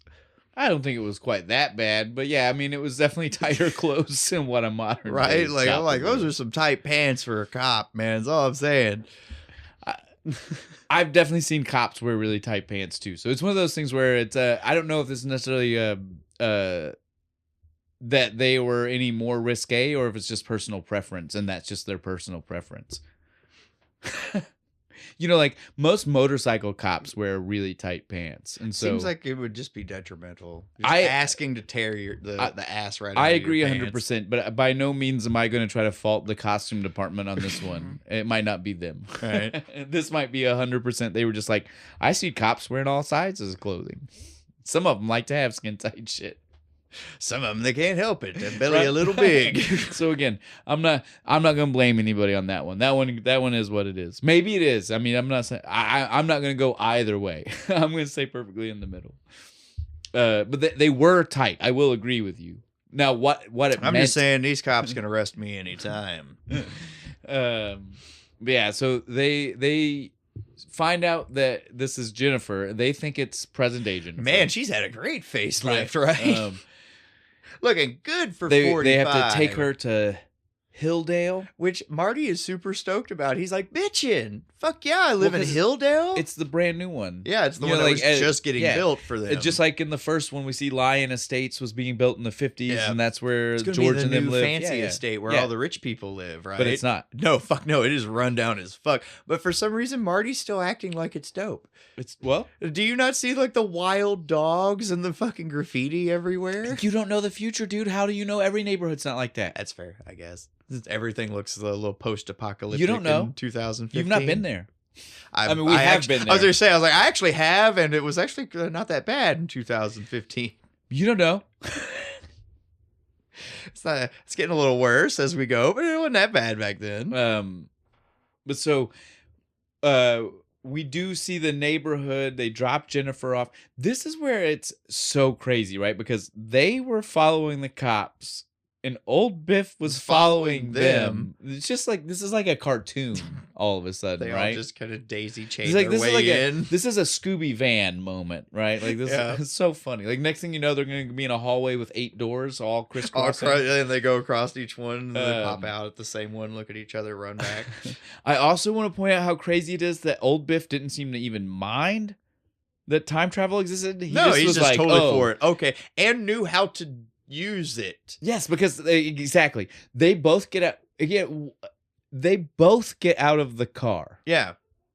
Well, first Doc gets out to go find Jennifer, and he tells Marty to stay there. And for some reason, Marty just wanders the fuck off. Like I said, it's stupid. Stupid. It is, because he wanders off like, man, can't believe I live in Hilldale. This is so fucking cool. Well, and we don't even see him, right? Like, no. He wanders off, and whatever is happening when he wanders off is not with Doc. Enters into stasis mode. He just goes. Well, because think about it. When we see everything at his house, Marty wasn't at Marty's house. No. Because Doc They has meet to. back Because up. later Doc has to run out and be like, Marty, come on. They meet back up at the DeLorean, which means Marty showed. This is one of those plot holes so big you could drive a fucking truck through it. We have to very contrively get Marty out of the way. What do? Hey, he just wanders off down the road and conveniently doesn't see Biff steal the DeLorean. Exactly. It's so ridiculous. But that is what happens. Oh, yeah, I want to point out, you want to know the person who has the easiest fucking time travel trip ever? Biff. He gets in, he goes back. Yeah, and we see what drops happens off later. The book, comes back, no fucking problem. Until he doesn't exist anymore. I mean, better version for him. I know, but I'm just saying, because we do see that. I mean, we know. Does he die there? We'll get to it. Hang on. I'm always You're getting into some metaphysical stuff I'm always here. confused about that part, because when he comes back and he's getting out of the DeLorean and he snaps his cane and shit, does he stab himself in the chest? No. Because later he's over there and they have the little moment of him being like, ah, and the stick's sticking out of him. He's just holding the broken stick. Oh, why you're holding it weird? I thought you stabbed yourself somehow. No, and then he's acting that way because I guess He's the act fading out of existence. Well, Marty always acted like he could feel it, so I guess Yeah, that does that's make fair. sense. Marty was always like and freaked out, so maybe Could be. But yeah, so now we officially get to be in the house with Jennifer, who wakes up and starts saying stuff to herself like, I'm in the future. Yes, bitch. Yeah. You knew that when you passed out.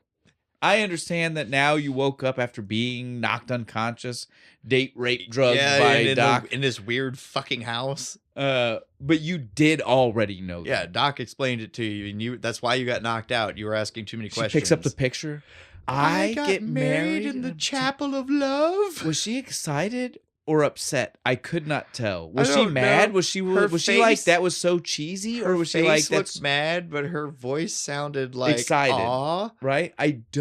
But I couldn't tell. I have to call out Marty with the shirt that he's wearing in that picture. Like, what was this cowboy fucking outfit that he was wearing? Dude, maybe it was her call. It probably was. The wedding's her day. It is. Just say I didn't get to wear the freaking tie that I wanted See, to so wear. you get what I'm saying? Yeah. So if I had to guess whose choice that was, it was not Marty's choice. Yeah, that's the way that usually fucking goes. You're gonna wear the freaking Western outfit. This is also where we officially learn that Michael J. Fox is playing all of his children, including the daughter.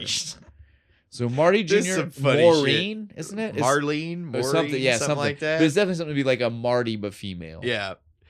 Oh my god. Is Michael J. Fox too in full drag. masterful? Dude, it's great. He pulls this off. I don't know how they produced the voice. I don't know if that's another person or if they did something I to like his. to think that they just kind of messed with his voice. I don't know, so I don't want to comment. But either way, he he is synced up with it. Right. Whatever they did do well. It looks like Just that change voice is the coming pitch, I guess. from That them. mouth. From them? From them? And then we see someone's at the door, right? Who is it? It's Lorraine. It's Lorraine and and George. This is our first scene of not Crispin Glover.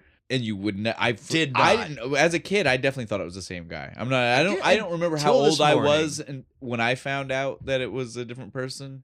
But I was 35. I definitely 100% thought it was Crispin Glover for a lot of years before I can't found believe that out. shit. That's messed up. That's also part of why they do the thing. Is that why the voice is so fucking weird? Yes, and why they have him come in upside down. It's more of a distraction for you. More of a distraction. I mean, it's really smart the way they got around it, but fuck y'all. Yeah, Crispin Glover didn't think it was so smart. He thought it was pretty shady. It is, but you know, like it all depends on which side of the coin which side of the fence you're on that one. Yeah.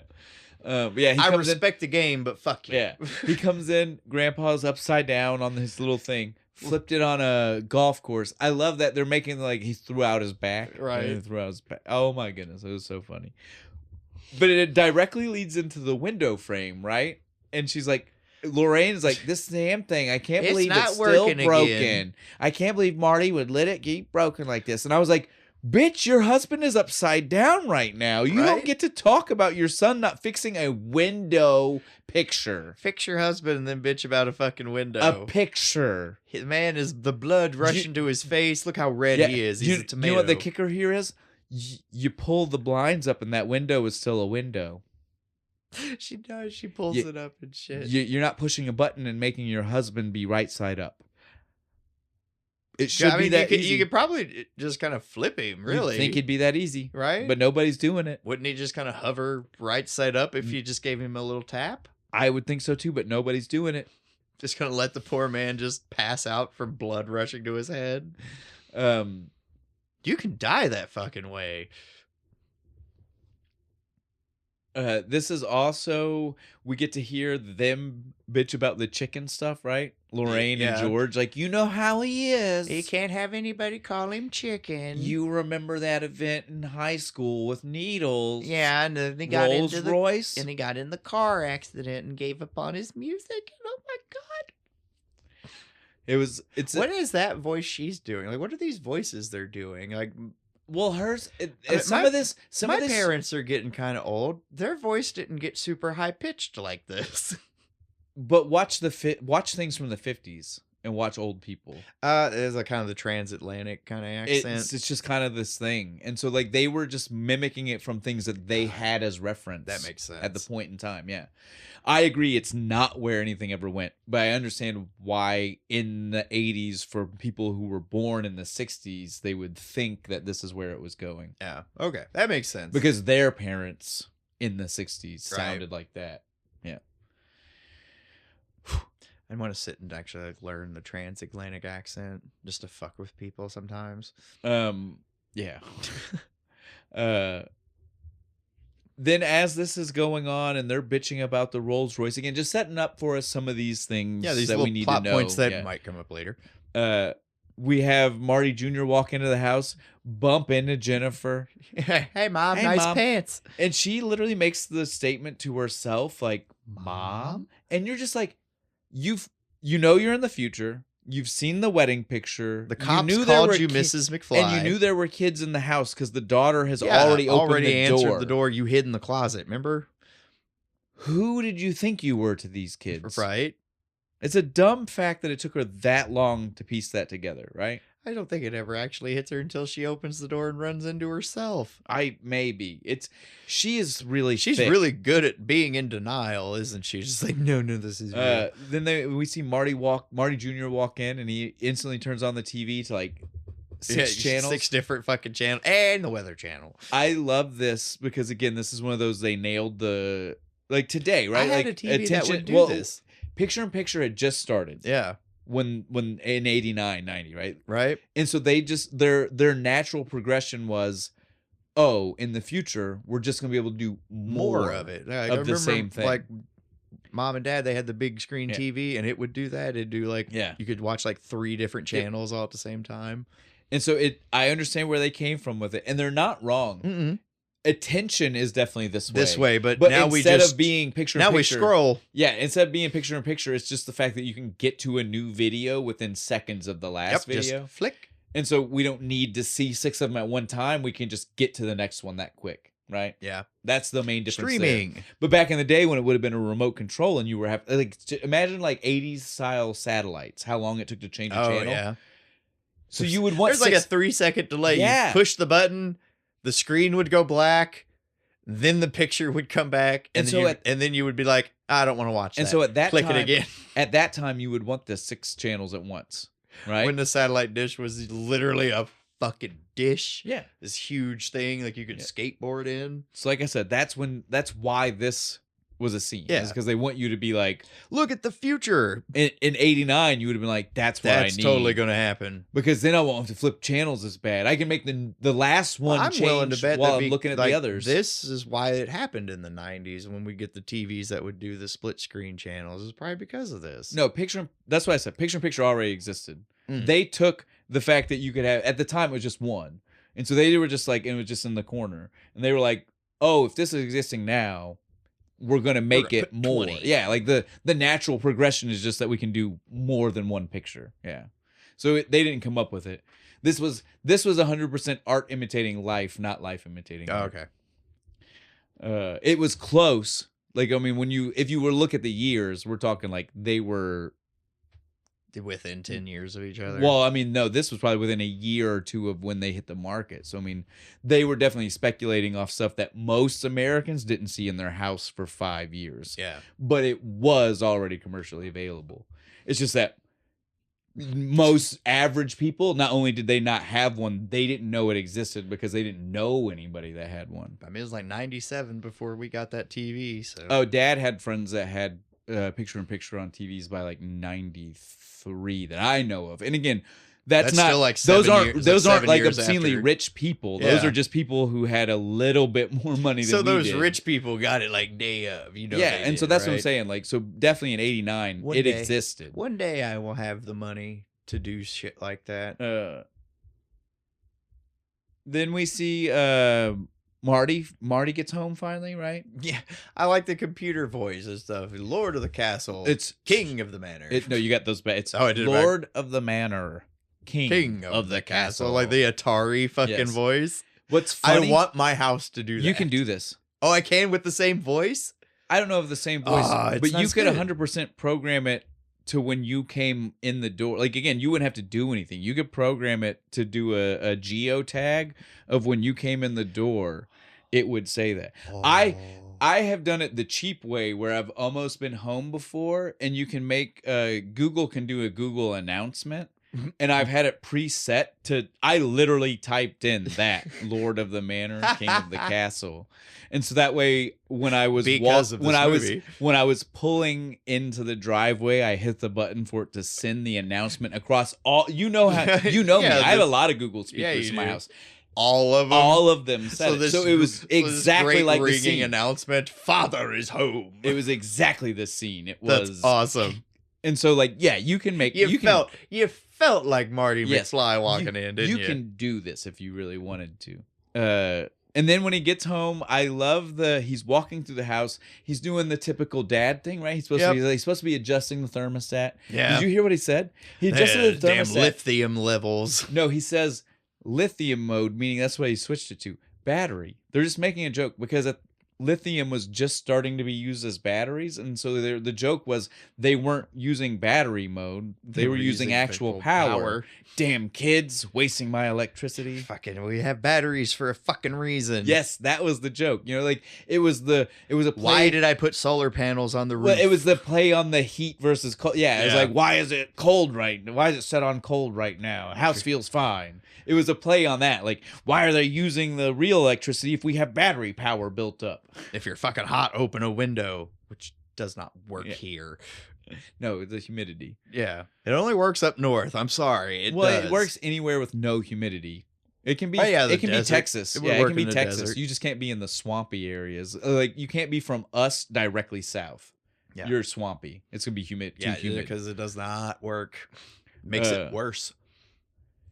Speaking on this is a great segue. I don't know if I'm keeping that, but it is a good segue for me and you right now. The rehydrating, dehydrating. Where's this? I want Again, this. I This guess is that- so awesome. All the technologies that they talk about in the movie that people get excited about and they want or they think is going Right. to happen. This, I want this. Right, there's a Fucking oven. Little tiny pizza. A puck. dehydrated puck. It is a dehydrated Yeah, pizza. it's like Why like are 2 green inches beans wide, on the right? pizza though? And you throw just green peppers and pepperoni, I guess. It looked like green beans. You say Was what it- you want. I don't know if it is. I'm just saying.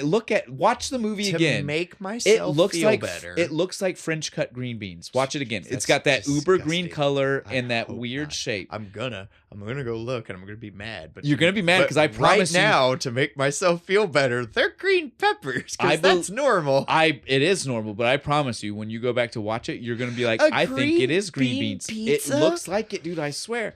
Let's get off of that. Ugh. The rehydrator though is a great idea. Dope. And I want Black them to and make Decker, this. I want right? them to make this, like, because again, we only see the pizza, but think about the applications for all of this, like, Yeah, right, like, storage in general. dehydrated mac and cheese. All you're doing is adding water. That's gonna be some great mac and cheese, right? Yeah. Like you're just reintegrating water into.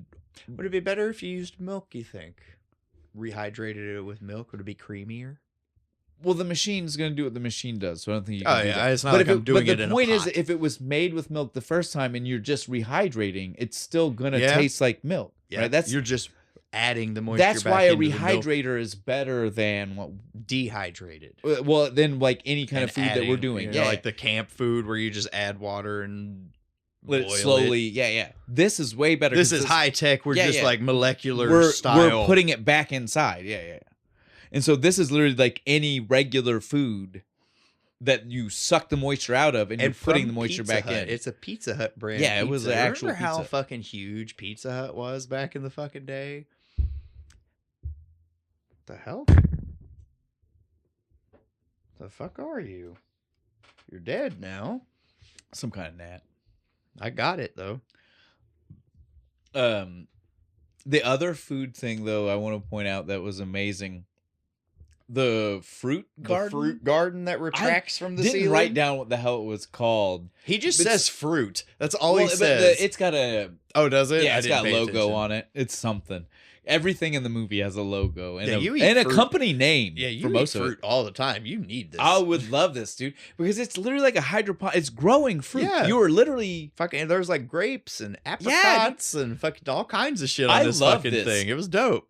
And this is one of those things where, again, at the time, we wouldn't have been thinking about conservation issues. Yeah.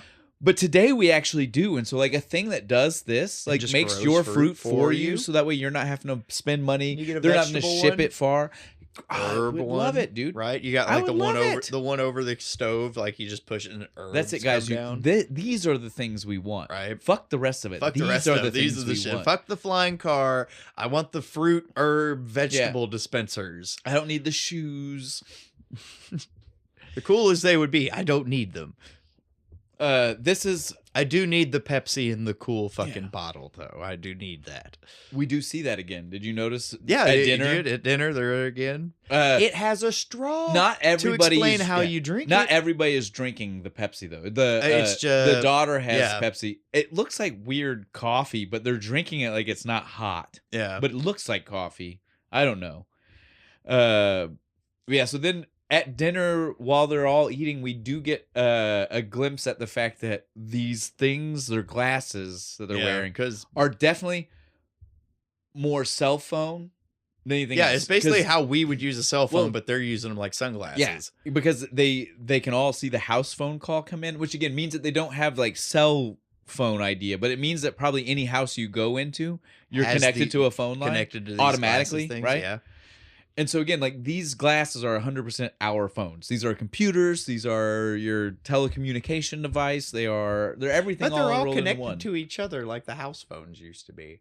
Like I said, well, they didn't know any we better, didn't. I Yeah, guess. like Yeah. for them That's to their make reference to point. make a speculation from the future for not having what we know we were Yeah, going because they to. didn't Yeah. have cell phones in 85 or 88, whenever this movie came out. 89, there might have been car phones, but the idea that you were thinking that That's still more of like a satellite phone. yeah, though, so isn't it? that's what I'm saying. It's like, so the idea of like a true cell phone wouldn't have existed. Yeah. You still would have needed the power and stuff that the car was producing. Yeah, that would work. A battery mode like that, like I did walking around. I with. wanted one of those, man. Like you see, like Wolf of Wall Street, or Yeah. not Wolf of Wall Street. What's the one with Al Pacino where he's Scarface. on? No, he's on Wall Street. I don't know. We gotta. I'd Forget I worry said about him. that. Yeah, you're okay. It's just. I don't know what I'm talking about. It's not even Al Pacino. I think it's Michael fucking Douglas. That's just Wall Street. Is that the movie Wall Yeah. Street? Yeah. He has the car phone in that movie. I mean, they were big for a long time. But yeah, so like we were saying, they get the phone call, and so we know they're connected to the phones somehow. So it is close to being like a cell phone. Yeah. They tell Dad, "You've got a phone call coming Needles. in. It's Needles, Dad. Jeez. Fucking Flea. Here's Flea. Looking badass himself. Looking professional, man. Yes. Got the suit. And Yes. Shit. He's moved up in the world. Still got that gap. I mean, you can't really do. I That. know you can't, but Well, I mean, you can, but you can't. Yeah. It would have cost a lot. would, yeah. In 89, In especially? 89, Oh, dude. man. Yeah, no. And it's It's fine. It's part of Flea. his look You know at this Flea point. when Yeah. you see it because of that. Yeah, I mean, we're not worried about it. Some people think But it's attractive. But Flea's trying to talk him into doing something. Doing again. something illegal. He throws out the chicken because he knows him. Because he's been friends with him since. Well, Since, like, he's high known school. him since high school. Yeah. Not friends, obviously. That's the look on his face too when he's just like, "What are you, chicken?" yeah. He's Like, like, he "I knew- know I've got." He you." said it because he knew it. He Yeah, knew exactly. And again, proven that this Marty is no better than any other Marty we've ever seen. The second it was said, Immediate- fine. Here's my card. Here's Take my it. card. Sign it. And proving the difference between Marty and Marty Jr. Like we said, where I don't believe Marty Jr. would have been the way he is, Mhm. because Marty was straight up pissed off. Right? Yeah. Like he said it angry. He How screamed. dare you? Scanned it. Nobody There calls me yes, chicken. There was no niceness to it. There was no like meagerness to it. There was none Yeah. of what Marty Jr. does when he gets offended. He does what Marty does what you want out of defiance for Yes. his own psyche. Marty Jr. does it because he doesn't want to upset anybody. But so as soon as he makes the deal, it turns out he was right. The Jits? The Jits? Yeah. I don't know what that means. Japanese intelligence technician. No. I think you were being too non-racist about it. Okay, I was Ninjutsu? yeah, there you go. I am almost 100% that in 89, that was still unoffensive enough that was what they were making a reference to. Because it is a Japanese guy that pops up. I was just trying to like. I know. That's why I was trying to stop you, because I was trying to be like, this will be cut, because there's no way we can say this that's not offensive. I promise you they were going what is modern day offensive with what they were trying to imply. Might as well call them Japs. That is literally what I'm trying to get at. Is like, that's essentially, they made that joke without making that joke. Should we have not called jalapenos Japs when we worked at Sonic? Was that racist? No, it wasn't racist, because they're Mexican. All right, sorry, we gotta stop, dude. Because yeah, so we won't go into the Jits, but I do believe the Jits has some racial connotation, questionable stuff. So we won't even address that. Yeah, but the Jits was listening. He was totally listening, and he pops in immediately, and he even says like, of course I was listening in. That whole thing. Because Marty had the dumbassness to say it. Like, he's probably listening. And so he was like, you were right. Yeah, stupid. You're right. I was listening. You're fired. No, it was a sting operation. I was setting needles up, right? Yeah, he's like, I don't give a shit. I don't want to hear gone. You're done. You're fired. Faxes it through the entire house. So this becomes one of the other problems with the movie, right? The doc said the only thing that needed to be fixed when they got here was Marty Jr. not going to jail. Yeah. Nothing we saw, unless specifically if Marty Jr. went to jail, Marty wouldn't have been home to take this phone call. That's the only thing that could have changed. Yeah. nothing else. Like Jennifer being at the house isn't the reason he took the phone call and got fired. Nope. That would have happened anyway, right? Yes. So my point is, shouldn't they have been here to fix more than one thing? Yeah, like, because Marty getting fired kind of fucks the whole family, regardless of dude going to jail or not. That's his own goddamn fault, him going to jail. Marty not having a job, not being able to pay his bills, debts, any of that shit. Losing his wife and his kids. Yeah, because like, who knows what's going to happen. The implication is that Lorraine is kind of on her last fucking spot, or Jennifer's on her last fucking legs here. She's like, I don't want to do this anymore. So you get what I'm saying? Like, yeah, I totally get that. This is the thing we may have probably should have fixed. This is more detrimental to Marty's life than... Now, like I said, there is a strong possibility though that this is a new thing. This is something that Doc couldn't have known about until Marty changed. Because like I said, if Marty went to jail, if Marty Jr. went to jail, maybe Marty wasn't at home to answer the call from Needles. Yeah, and not do the thing. That is possible. But then again, it's not like Marty getting fired is going to be in the newspaper either. Yeah, so I don't know. But I easily could have went under Doc's radar, right? It is definitely one of those things where it's like, it seems like something seems more... Yeah, there's more we needed to fix. If this was happening the same day. It does, though. Like, by the third one, doesn't she still have the fax? And she opens it up and is like, look, it's gone. That's if we ever talk about the third one, and we'll deal with that. I said that's what leads him to that speech I talked about to you earlier. Yeah, the speech where doesn't make any sense. The future is not written. Nothing is written in which means none of this is real. Yeah, none of this happened. That's right.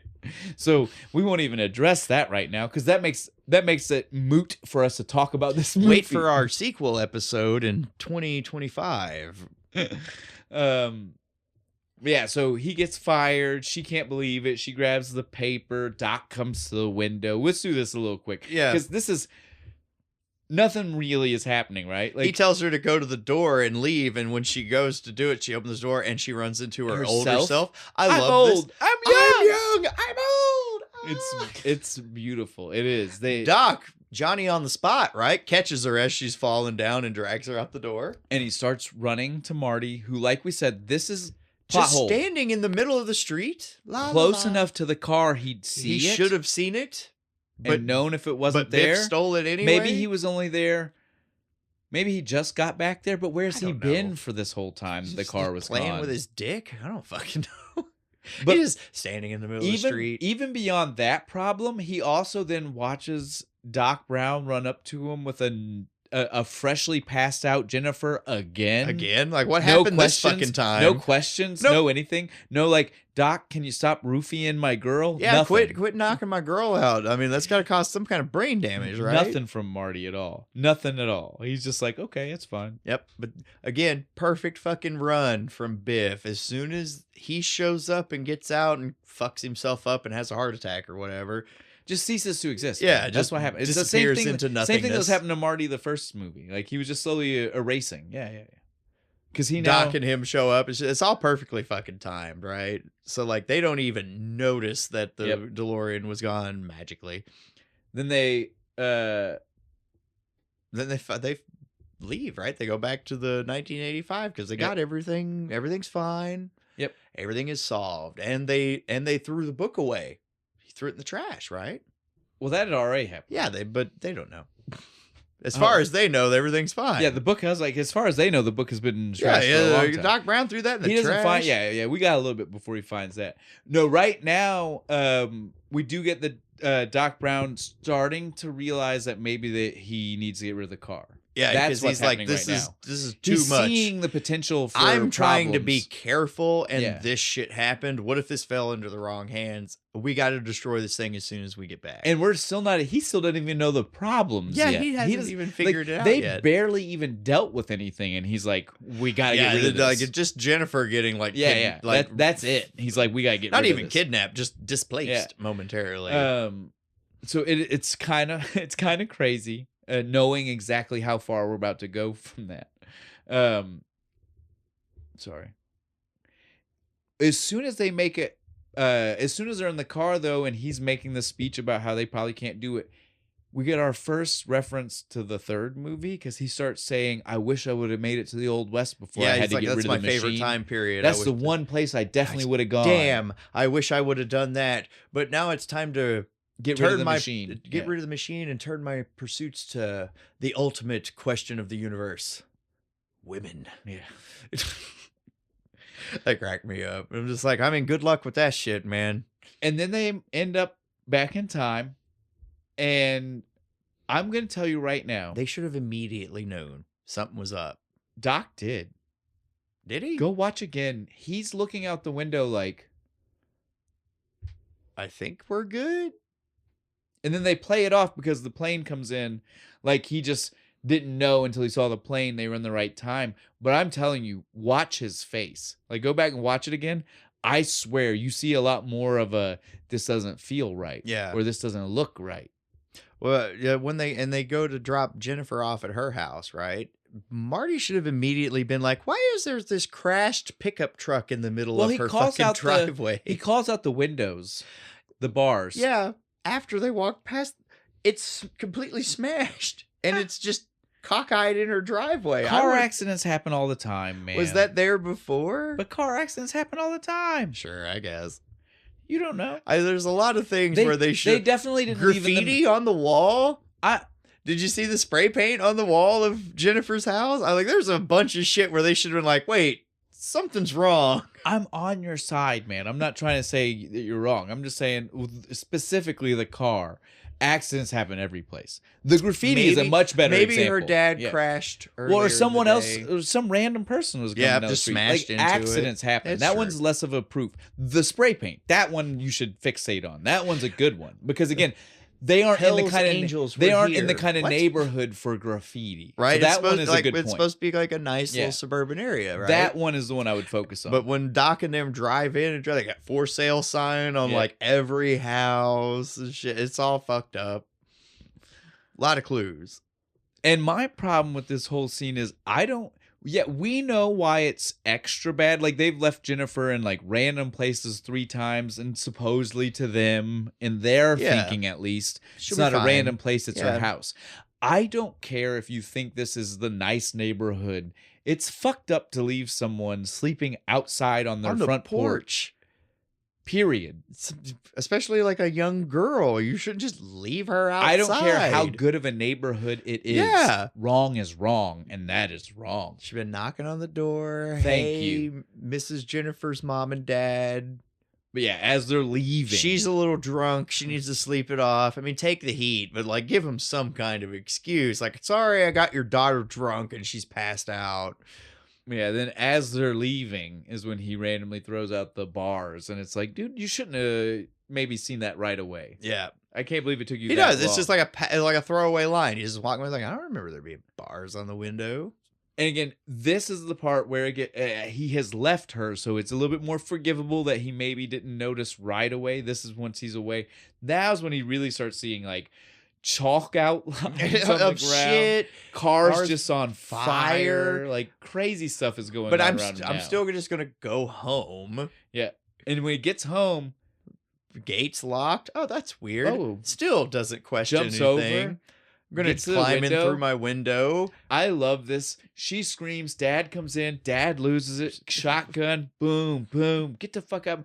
Literally, if you pay attention, though, Marty starts saying stuff. And every time Marty says something, the dad just repeats it back to him in that like aggressively questioning kind of phrase. I made a mistake. You're damn right you made a mistake. Yeah. He's like, I'm in the wrong house. You're fucking right. You're in the wrong house. I love how funny it is. Every single thing he says, and the dad's just like, right. Yep. That is exactly what would happen. I don't give a fuck if you are here on accident. Like, I don't want any trouble. You got trouble. Chases him all the way out the door and shit. And then it starts to dawn on him, like he's looking around, like, wait. I was wrong. This is when we see the car. The car and the shit online. This also is when you see that down the street from him, you could see that it was a skyscraper. And I was like, I'm pretty sure Lion Estates didn't have that when he left in 85. Right? That should have been was immediate. Visible from the porch. This giant build? What is this huge plant. Like we were a suburb, over here, right? We were a suburb, not in the middle of the urban. Suddenly, sprawl. there's a giant skyscraper and like a factory plant with pipes. Yeah, and all shit. of a sudden they're not. Where'd all of a these sudden come they're not a from? suburb. They're literally like in the middle of the city, right? Like when the fuck did that happen? And again, like the skyscraper was close enough he could see it Right. from the house, and so it's like that wasn't your giveaway. So he starts to have the oh shit moment, like Yeah. is this the right time? So he grabs the newspaper and he's looking off at a it. random porch. Whose porch was it? It's Mr. Strickland's I porch. love this suit. Like I love a shotgun militant. right in his face. I love militant Strickland. He is awesome, dude. He is full body armor, Yes. bandolier of fucking shotgun Random shells. gang comes by, shoots at him. He just fucking Like you it- slackers. Yes, like it's not even a thing, It's dude. a Monday to him. It's the most. He's just people keep stealing his fucking newspaper. Well, then through the conversation, this is Marty starts to find out things that are wrong. Right? Yeah, the Like, so school's been burned down for like 6 years. Yeah, Strickland has no idea who Marty he is, which means he would never went to school Yep. here. Yep, exactly. And so now we see him like wandering into the city, which again normally would have been far from his house, but now might only be a block, next door. 1 block Yeah, away. you just walk down the street. There right? it is. For all we know, because again, we saw the first skyscraper was at the end of his street, so we don't know how. Maybe he only wandered for 5 minutes. Right. He stumbles into Red from, if you remember, from Yeah. the drunk from the first movie. You crazy drunk pedestrian. And then he sees on the TV, right? This is where he's really the Biff Tannen Museum. he starts to really get some information about like what the fuck's drastically going different. on. This is our Donald Trump Biff, Yeah. 100%. Give me 1 second. Oh, this is also when we get our I Can't Drive 55. Yeah, this is the Sammy Hagar, right? Because Which, you again, got all the bikers at and the shit. time, this was it was a song that really meant you were sticking it to the man. Yeah, fuck, I'm gonna drive 55 and you can't stop me because speed limit was Yeah. like 30. And nowadays, 55 is city limit driving. it's just like, going it's down not, the like he connector was now. mad that he couldn't do that on the highway. Gonna pull me over for doing 25? Fuck you, man. And so it's very funny. Again, at the time it was great. Nowadays you're looking at it and you're like, okay, well he doesn't sound like a badass screaming that. He sounds like a goofy ass. While Marty is out on the street and he's learning all this stuff through the different news things and videos he's seeing, randomly people walk up behind him. Yeah, these people just walk Right? up fucking behind him. And shit. Oh, before we even deal with that though, the last thing he hears before they show up Is that Biff married his mom in 73. in 73. He after banging Marilyn Monroe. Well, after being and married, she fucking was the like third time's the charm. That's what he like says. Catherine Yeah. Hepburn and shit. He picks His Lorraine. The news even McFly? lied, right? Said high school sweetheart, and we're like, when was that? Yeah, I what don't the fuck? recall that. I'm little bullshit. You got Trump money, you can say yeah, whatever you can do want. whatever the fuck you want. Why are you going back and bothering this bitch? Well, that's why he is, because Yeah. he's got Trump money. That was the whole point of the Trump money, Yeah. as we find out later. Because she made one comment. Yeah. Not even if you had $1 million. So that's the stupid son of a bitch. Is like, well, what if I had 2? I don't even know if that's really what it is. I think that was more of a I'll show you, bitch. yeah. Yeah. Less than it was exactly why he did this. This is just because a guy in the 80s, when you tell a guy in the 80s that he needs power, it's just it's be this guy. Yeah. Right? Like, think about the 80s. Yeah. Beat Donald Trump. Yeah. And so like that's why that is. And then the Ted Turner, actually. yeah. More Ted Yeah. Turner in the 80s, really. and so again, the power hungry comes from that. Like all of it Yeah. kind of leads to the one character, the thing. Yeah, so once he finds out though that his mom got married to Donald Trump Biff, Yeah, he starts to freak out, turns around, and he runs into Biff's boys. one of them being Billy Zane. Billy Zane in old man makeup, so Yeah. you might not notice. He's the one in the cowboy hat. He's my favorite one of the group because he is also the one that says, "You want to do this the easy way or the hard way?"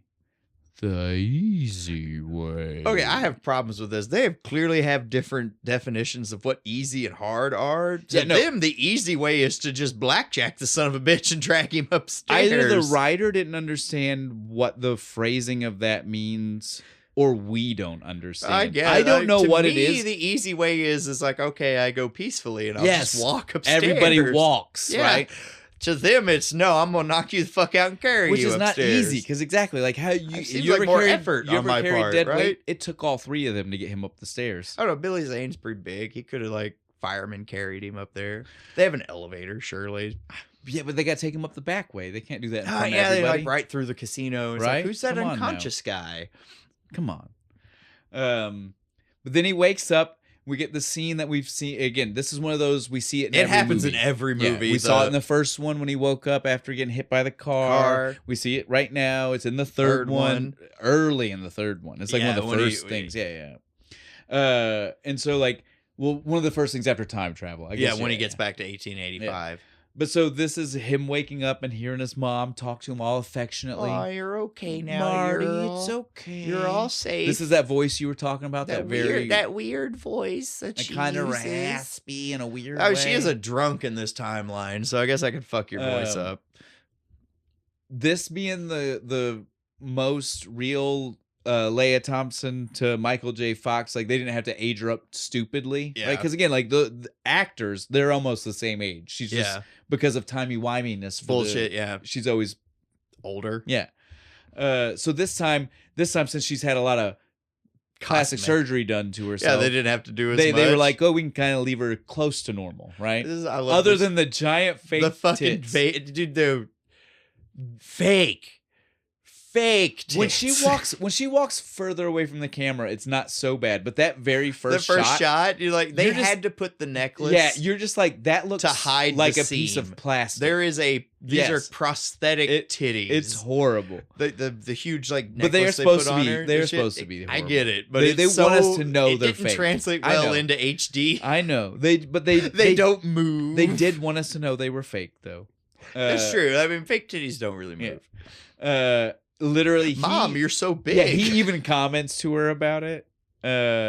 Quit staring at your mom's tits. It's weird.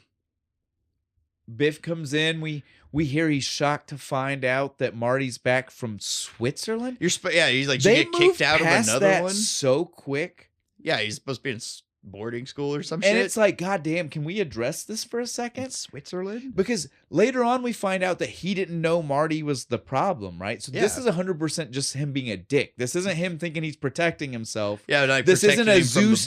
This isn't a Zeus sending off his children thing. To keep him. This is 100% just I'm a dick and I don't want to deal with your fucking kids, so we're gonna send them to goddamn Switzerland. That's nuts, right? Because he didn't know that Marty was the guy who was gonna come looking for the almanac. Yep. Biff then starts bashing on the rest of her kids, right? Telling her how much of a fuck up this one is and that one is. Yeah. And you better watch your mouth. You want things from me. Then he pushes her fucking down. He pushes her. And Marty, like anybody fucking would, starts to go, but his fucking little goon squad stops him and shit. Marty steps up, says something, goon squad grab him, and then he takes a pot shot. Yeah. And I'm just like, bullshit, dude. You don't punch somebody. Tell your boys to back off and we'll fight for real, you little son of a bitch. Especially because you hit his mom, because I promise you right now. Fuck you, I'd kill you. Right?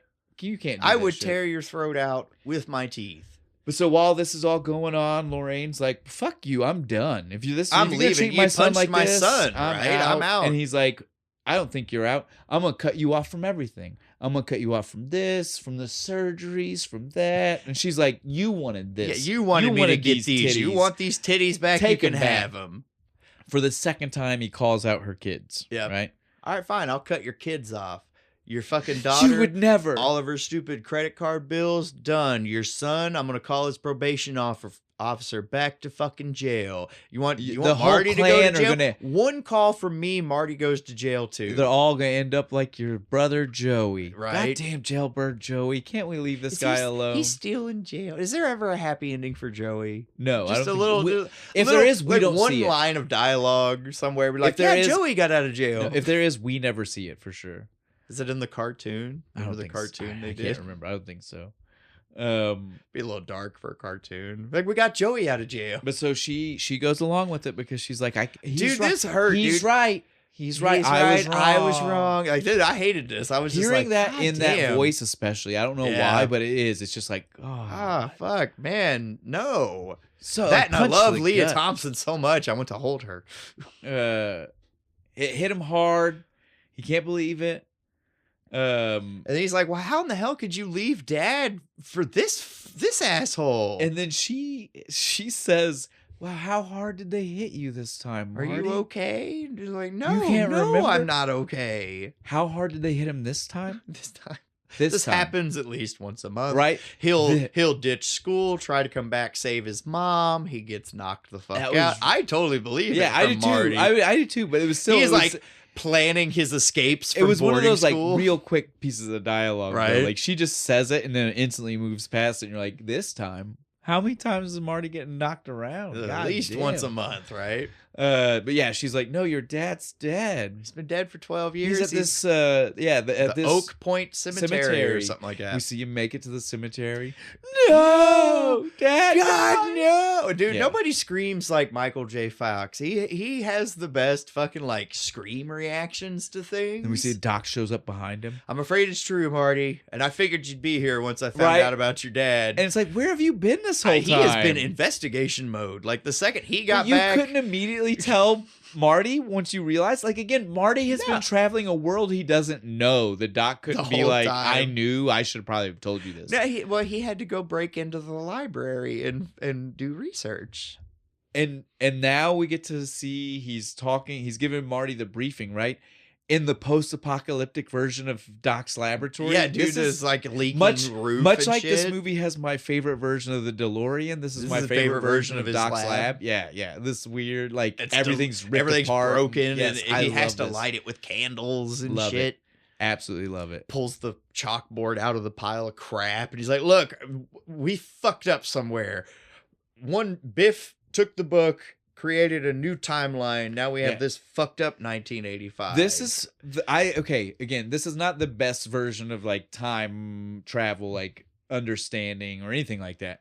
Go to but Doctor if Who you for that. follow just this speech and what happens from this point on, everything does follow the laws, the rules he put out in front. And I appreciate the problem is that what happened before doesn't fit the rules that he says right now. It's like the writers thought about it halfway. They were like, whatever we say right now has to stay true. But they were like, they didn't think about whatever they said right now has to be true, right? Yeah. But they tried. I will give them appreciate credit. The shit they out of that. really did try. We established a set of rules, and we from stuck this to point it. forward, this is how it works. This is how time travel works from this point forward. I will give them that. But yeah, so the speech is that as soon as we created this alternate timeline, we now can't even go to the future to try to stop them from traveling that's back. Marty's first suggestion. He's like, well, let's go to the future and we'll stop old Biff from taking the DeLorean. But we can't do that because if we go to 2015 now, we're going to that 2000. We're going to alternate when 2015. Biff is still in power and evil. We're not going to go to the one we've already been to. Yeah, exactly. We can only... The only problem with this is like real-time travel would say that since now that is in their past, that is concrete. That is real. Yeah. Right? Like that's the whole problem with the movie is like, I love that they tried and they did. But almost every other version of time travel would be like, it's the bootstrap paradox, right? Yeah. Like whatever happened in your past is real. You can't and so change now it. that Marty went to the future is the only thing that can be changed. But the problem is he went to the future. That future is his now. past. Yep. Which means it is real. Yep. That's what happened now. You fucked it up. Right? You should have stayed in the past. At best, the whole movie should have been on the premise that there are paradoxes about to eat away at the universe. The whole structure of the universe starts to collapse. That should be what they're trying to save right now. Because Great rifts start opening in the sky, like on that Futurama episode. Well, because that's what's going on now, right? Yeah. It should be by their own rules. Yeah, they fucked the space-time continuum up. You're like, everything is going bad. But But I'll give them, they tried, and what they did do from this point forward, they follow really well. Yes. So we won't even focus on the bad part. We'll just focus on they do a good job of what they say needs to happen to fix what happened. Yeah. So Marty now knows he has to fix it. Yep. He knows. Just doesn't know the exact point. And he looks at Doc and says, "Fuck that! I'll find out. I'll go ask him." Balls of steel on this. Yeah, guy. he does. He just walks right back into the fucking hotel. Biff's in the hot tub with the two bitches watching some Clint Eastwood. Great freaking flick. Bulletproof vest. Gotta love that. Yeah, that comes back. Foreshadowing. Yeah, yes. a little bit. Well, that's from Good, Bad, and the Ugly, right? Mm-hmm. That's what I thought. Yeah, and so now that he's sitting there, he basically kicks the door open, Right. looks down at Biff in the hot tub, and just says, "I got 3 words for you: Gray's Sports Almanac." Literally everything. The tone from fucking Biff towards Marty. Right. He instantly tells him bitches to get out of the fucking party's place. I gotta over. talk to her. I gotta talk to Marty. I gotta talk to him. my son. Yeah. Quotations. And literally the whole conversation is different, right? Like the way he talks to him, he's not talking to him like you're a dumb kid. He's like, "Oh, you're the real foil to my plan. You might be the guy I was warned about, right?" That's his demeanor that takes yeah, over. this old man came to me. I'm gonna tell you the truth. He said this old man came to me a couple days after I wrecked my car in a drag race. And he goes, "You mean a manure truck?" I How love the fuck that. did you know that? He didn't even say that. He just kind of looks at him with that look of like, right? That my dad told me about it, before he died. Which doesn't make sense when he was like 3 years old. He'd have been like 3 or 4. Yeah. I did that math. I was like, that explains the look on Biff's face when he's just like, "Yeah, your dad. Okay, sure." Again, at this point though, Biff already knows, so it's okay. Yeah, he's like, "I'm just gonna keep. Yeah, I'll play along right now, right?"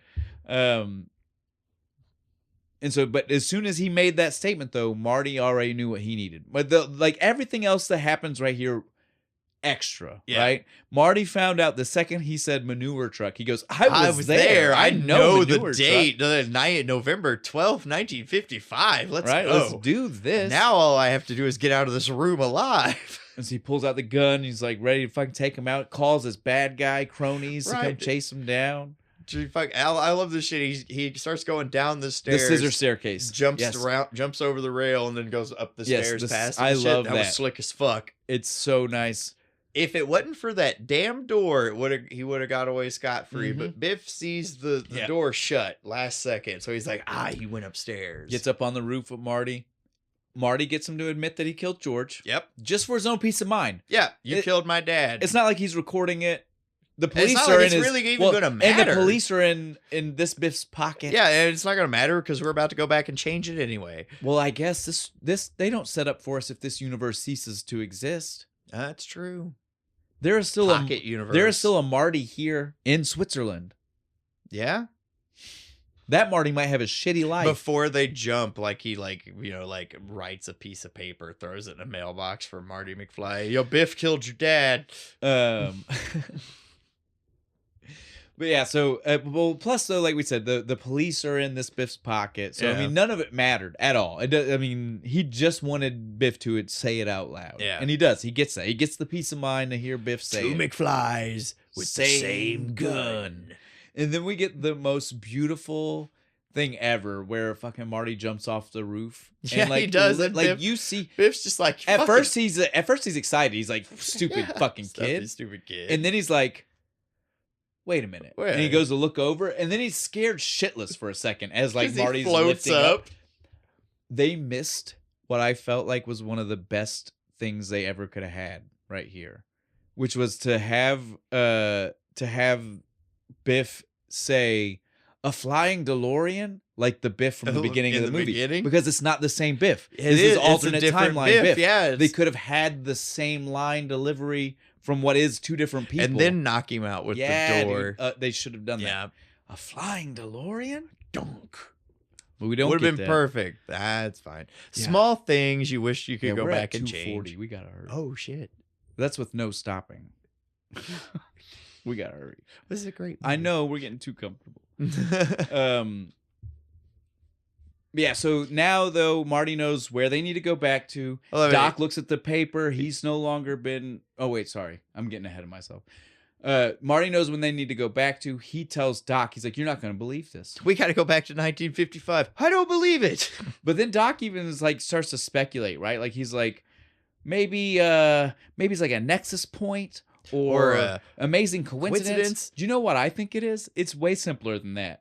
We've already seen the display glitch, right? Yeah. It glitched to It just show 1885. automatically What keeps- if the bottom glitched and showed the last time it traveled to? Yeah. And Biff saw that and goes, I know that time. That seems good. That seems good. I was in high school at that point. That sounds Right? awesome. I was about 16, right? It seems like he overanalyzed what Yeah. should have been an easy assumption. Simple glitch on your fuck, because Right? it happens like 3 times and he has to smack it. And he's like, I really need to fix that. So yeah, I was just like, I think he's putting too much thought into bit. why they're going back to 1955 again. But they land at the behind the Lion Estates soon Yeah, sign. sign. Right? And when they park there, I love this. Doc pulls out a briefcase full of cash from every time period. Like, I was like, damn, Got to be ready for every possibility. again, proving what you said earlier. How long has he been doing this? How long have you? He's got a full like briefcase of money. this is like a drop bag, right? Like, this Right? is like shit hits the fan. I'm ready for right. it. This is his bug out money time travel bag. You never It's know when you might need insane. money. It's insane. So he hands some cash to Marty, goes over with Marty. He's like, look, I'm going to be here and here. You're going to be here and here. I need you to do this. I'm going to do this. The only thing that's wrong with all of this is that Doc says, I'll stick with me, you stick with you, but we shouldn't see each other, and don't let yourself see If yourself. you see yourself, you're just going to cause a paradox and we're going to die. So shouldn't Doc have been with Marty and Marty been with Doc? I think that would have been a fun experience. I want to see Christopher Lloyd try to do all the fun shit Marty tries to do with Biff's car and everything, trying to get the magazine back. But that's not what we get. We get to see everybody almost dance with themselves, essentially, over and over again. We get to go through the first movie almost. Oh, yeah, with a whole lot of it. A whole lot of it. My favorite thing before we even get started with that is just that Marty got told to buy some incognito clothes. Something inconspicuous. I Full love James this. Dean. I love right? this With the inconspicuous jacket, outfit. The fedora and the sunglasses. sunglasses. I love this. It's not inconspicuous at At all. It's all. conspicuous. It is conspicuous. He was more inconspicuous in the first movie Yes. when he just borrowed George's clothes. Yeah, he somehow doesn't ever get seen, though. No. I will point that out. As No, much nobody as we ever- make fun of it, Nobody ever goes, "Hey, you're it does its weird." job. He also gets the walkie-talkie, right? With the crazy. What is this? The range on this The fucking antenna thing was massive, dude. He's not supposed to be seen while using this thing, right? Fucking 30-foot fucking But antenna. so again, he knows where to go because he knows the manure. He remembers this. He literally goes up to here. What, like I pointed out to you, is the guy who's selling the pamphlets and shit about saving the Talking about watchtower how, he's like, clock your tower car was full of horse shit. It cost 300. You need to give me 300 something bucks because that of that seems shit. fair. That seems fair. That's a lot of shit. In 1955, though, that'd be like $2,000 now. Well, but again, he cleaned shit. That's fair. I guess It's not his job to shovel shit. That's very true. He is doing that as a mechanic, and then still mechanicking your still car afterwards. mechanicking Yeah. your car. I think 300 is more than fair. Can't even eat lunch in my shop because of the smell. Right? Well, then he had to figure out where to put the shit. Yeah, he's like, I had to call Old Man Jones to come get it. And he's like, Old Man Jones probably sold it back to people. But again, that doesn't help him, no. right? So like I said, But while that's going on, Marty dives into the back of the car and covers himself with a blanket so he can ride with old man Biff shows up to Biff. the maneuver. I remember all that. Nobody else can start my car. How do you know how to do that, old man? Just get in the damn car. You want to marry that fucking girl over there? You get in a car and listen to me. Oh, that's right. We didn't even cover that. But yeah, they're Biff goes and We don't pervs even on need it. Lorraine and yeah. And, like, the she- only thing it really sets up for us is that he's hitting on her. The line you said about the $1 million, and the fact that Biff can't get these jokes right. yeah. That's about as useless as a screen door on a battleship. Submarine, you moron. Even old Biff make like a calls him on- tree and leave. Make like a tree and get out of here. Yeah, goddamn, dude. It's make like a tree and leave. You sound so stupid. You know that's old man Biff chewing him out for it. So Chewing you know, himself like out. he seriously was like, Finally after had a he point. Finally Yeah. in his life was like, I've been doing it wrong this whole fucking time. God damn it. Yeah, so he gets back to the house, his grandma's house. This is so funny because he tells young version of himself, I'm a relative, right? Yeah. But then he tells him to say hi to your grandma almost in like a creepy way. Right? Like, say hi to your grandma for me. And I'm like, it's your grandma too. Right? What the fuck You was said that that about? almost sexual. Just because you're now the same age as your grandma? She did have him like rubbing her feet all the time. I- Maybe they dude, had a weird relationship. I don't know. But it was definitely... Maybe we should feel bad for Biff. I don't know, but it was awkward for sure, right? The way old man Biff said that to young That makes Biff. this all dark. Like there's this like whole dark chapter to Biff's life, and it's like sexual abuse. But so he gets told to take the book, right? And he's Don't like, ever let it out of your sight. Now, my main problem with this is we saw earlier in the flashback that he didn't make his first big bet until 1958. 3 years. Now, maybe he made a ton of small bets. Yeah, and maybe that was like the big one. But why? Why?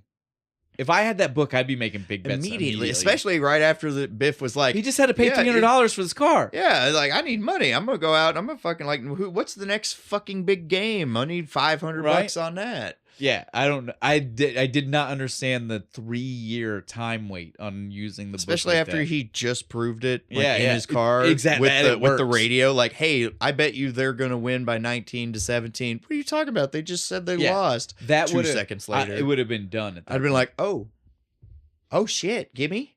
Yeah, no, never letting this out of my sight. This is legit, right? Yeah, fuck. Let's see, where do we go from there? My notes are over. Then he leaves, and they lock poor Marty in the garage, and he has to call Doc, and it's like, Dad, they locked me in. I don't know what to do. Fly the DeLorean over here and get me out. I can't. Doc's like, I can't. It's daylight, but I'll figure it out.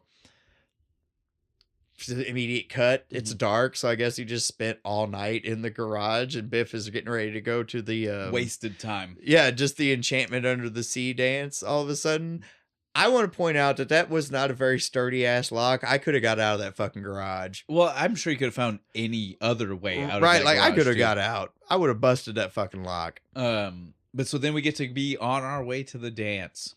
Yep. Where everything happens. This again, guys. We know. I mean, it's the first movie. We're kind of gonna blow through this pretty quick. Just seen from like a different angle. Well, the next like 30 minutes are mainly just like there are a couple of brand new scenes, but most of it is just you seeing stuff from the first one from a different perspective. A different perspective. So we're at the dance. While we're at the dance, this Marty can't be seen by the Marty that's on stage. So playing some kick-ass guitar licks. Right. So he's got to try to hide. That's fine, though, because he just needs the book. Yep. And luckily for him, Strickland runs into him and takes it. So we get to he has to go steal it from Strickland's office, right? Except for the gang. Yeah. God damn it. Stupid gang. Stupid gang. Billy Zane and his bullshit.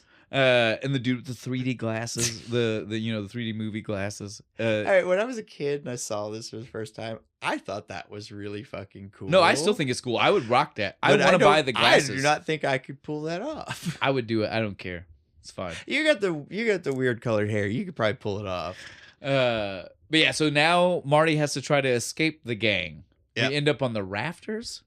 Yeah, above when he's playing Johnny Be Good and stuff, and he's like going over there and stuff. But the gang is like, how'd he get up on stage? We're gonna jump him. Yeah. So they're just off on the corner of the stage, and dude, like they're loaded. They pulled like big club things out and shit. Billy Zane's ready to bust some ass. They were a gang. We don't see enough of it in the other movies, but they were a gang. Yeah, dude, no, these are some rough dudes. Yeah. Like they fuck you up.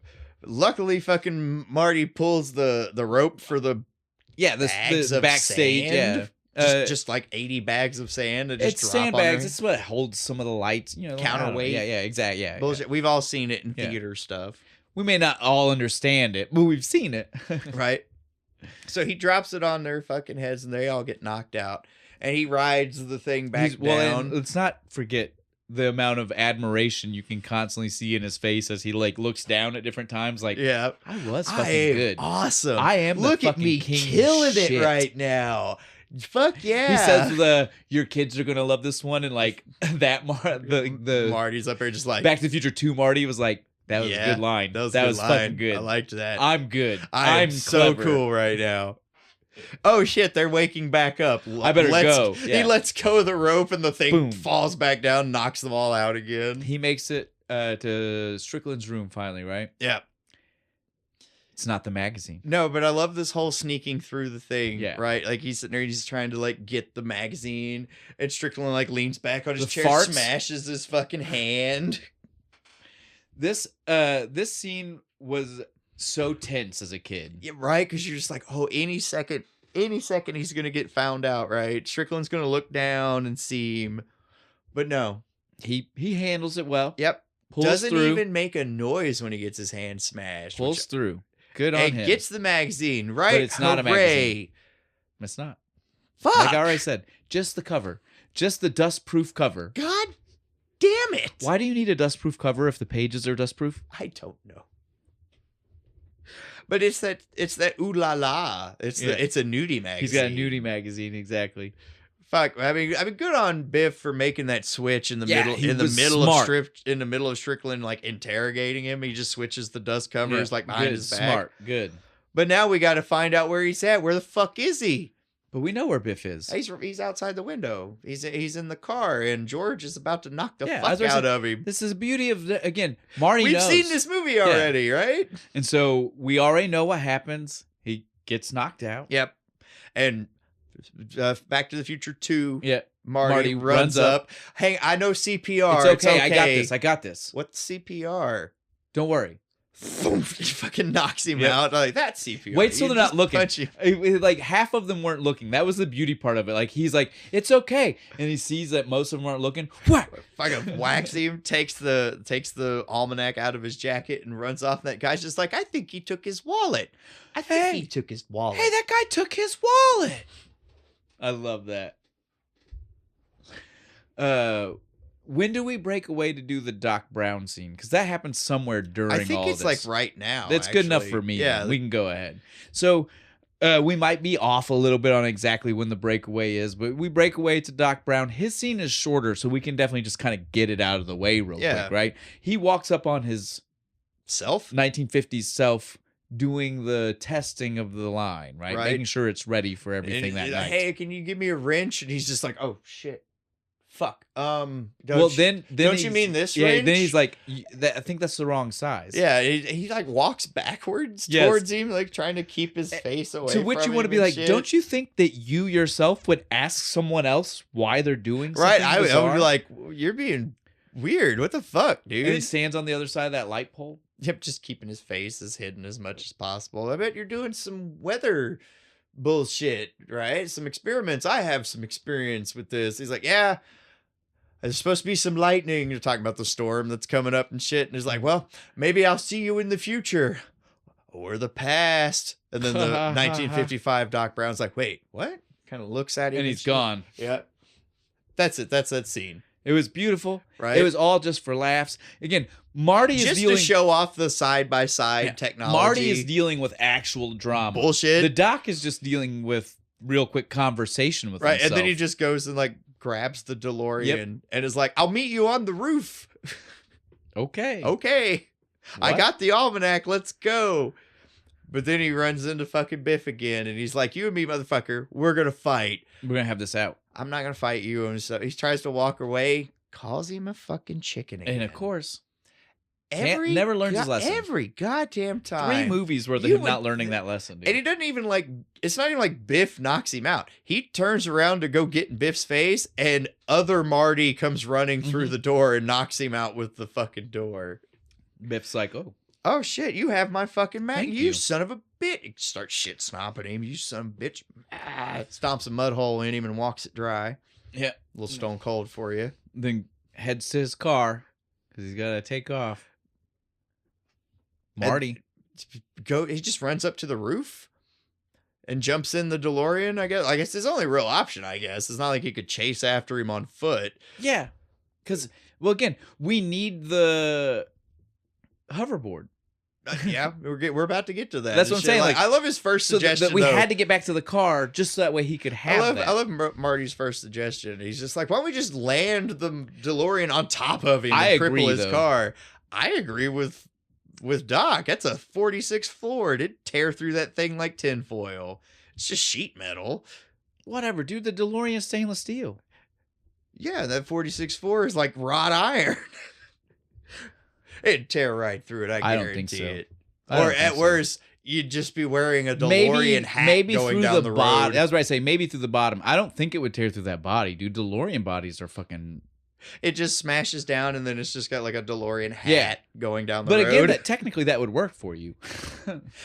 Fucking Biff's just in Biff the middle. Can't see where he's going. Biff just pops in the middle of them and like, hey guys, what's going on? Yeah, I don't know enough, but I'm pretty sure I've seen those frames take on some damage. I have no idea. It just seems like I would just smash through. But now if this were any other car, I would agree with you because most cars are fiberglass. Let's drop a fucking Ferrari. But then, but like when you say the DeLorean, I'm like, that's one of the only other cars I know is a solid metal frame. That's a welded sheet metal, baby. It's solid metal for sure. It's definitely not plexiglass like what a lot of cars in '89 were. But either way, though, the doc's like, well, we definitely can't do that. We got to have a different plan. How did Biff not notice this? They just like drift back behind him. Basically. So then the plan was and turn their headlights on like they're just a car. Well, and then Marty sees he's got the hoverboard in the back of the car. And he's like, I got this. Doc, you get me close. Right, get me close, and I'm gonna slide on up and grab it. This is insane. The only way this works is if Biff is just blissfully unaware of anything going on around him. Well, he is too, because not only do I mean it's insane that this was the plan, because like you said, they drop down behind him, he doesn't fucking notice. Marty gets out of the car and like hovers over and grabs the bumper. And then not even like the 5-minute scene it takes while he's on the bumper. He gets in the back of the car. Right. Radios on his walkie-talkie to Doc Brown. Like, I'm good. Get out of here. And Biff still doesn't notice a man talking. Fiddling with his radio. A man talking. He thought it was his radio. Less, That's why he was less than 2 feet behind him. Getting some interference from a Russian satellite. So like I said, every bit of it's insane. Like it's like it just gets more and more insane as it happens. But we do finally build up to at least a working point for where he wrecks the car, right? Yeah. Because Marty knew where that was going. Right. They get into the tunnel and he does the cool kickflip, grabs the book. He's completely upside down. And then it's just like the drag race part where he's like, oh shit. And he's like kicking for his life to go down to the other end and Biff's fucking just hauling ass at him. Literal shit. Yeah, dude. Like last second, Doc drops the flags. Yes. The little flag rope thing. It's from the car lot. Yeah, from the car lot thing. It pulls him up out of the way and he crashes into the shit again. Or it's the sign for the Lion Estates. That's what it was. the little flag signs. Things. Yeah. Manure. But yeah, that's what I want to say this. Manure. So was that the same manure truck? I think it was. It said in the Joe's. and it was like in the same place too, right? Like that's almost the same place. So does it ever move, or was it just still there because it got busted up from the last time he wrecked into it? It's still there. From him wrecking the day before. So it's his own fault. It's his own fault. You knew it was there, you idiot. But yeah, so at this point though, we get everything we needed. We got this officially makes 2 times Biff is in shit now. Yep. Within days of each other. Right. That's awesome. That's another $300. That's right great. There. Yeah, we now know how much that's going to cost him. Dude, exactly. $600 in 2 days in the 50s. Fuck. And he doesn't have that book. Yeah, he ain't got that book to get it back. But the doc takes us up back to the Lion's Estate sign. Well, and he's showing us on the way there, right? He's showing us. He's like, "Oh, we made this." Yeah. Or no, this is all talking, right? That's they're on the radio. He drops him off. Because it can't be in the same car, right? He's like, burn the book, and he lights it with the matches, and the matchbook the doc changes. pulls out the newspaper up in the car, and he's radioing down to Marty. He's like, "It's changed. It's all changed. We fixed it all." And he's like, that's great, Doc. All right. And they're just basically like celebrating, trying to figure out what they're going to do next. Let's go. Let's get out of here. Let's go back to the future. Lightning strikes the tree next to him. He's like, you need to get me, Doc, so that way we can let's get go the fuck back out of here. Second strike.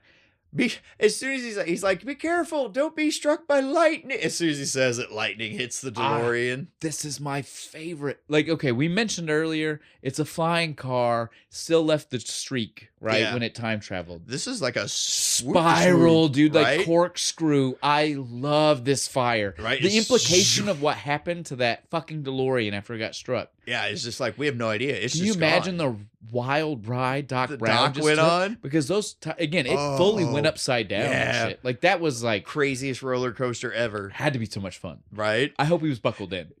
He crashes in 1885, just like, whoo!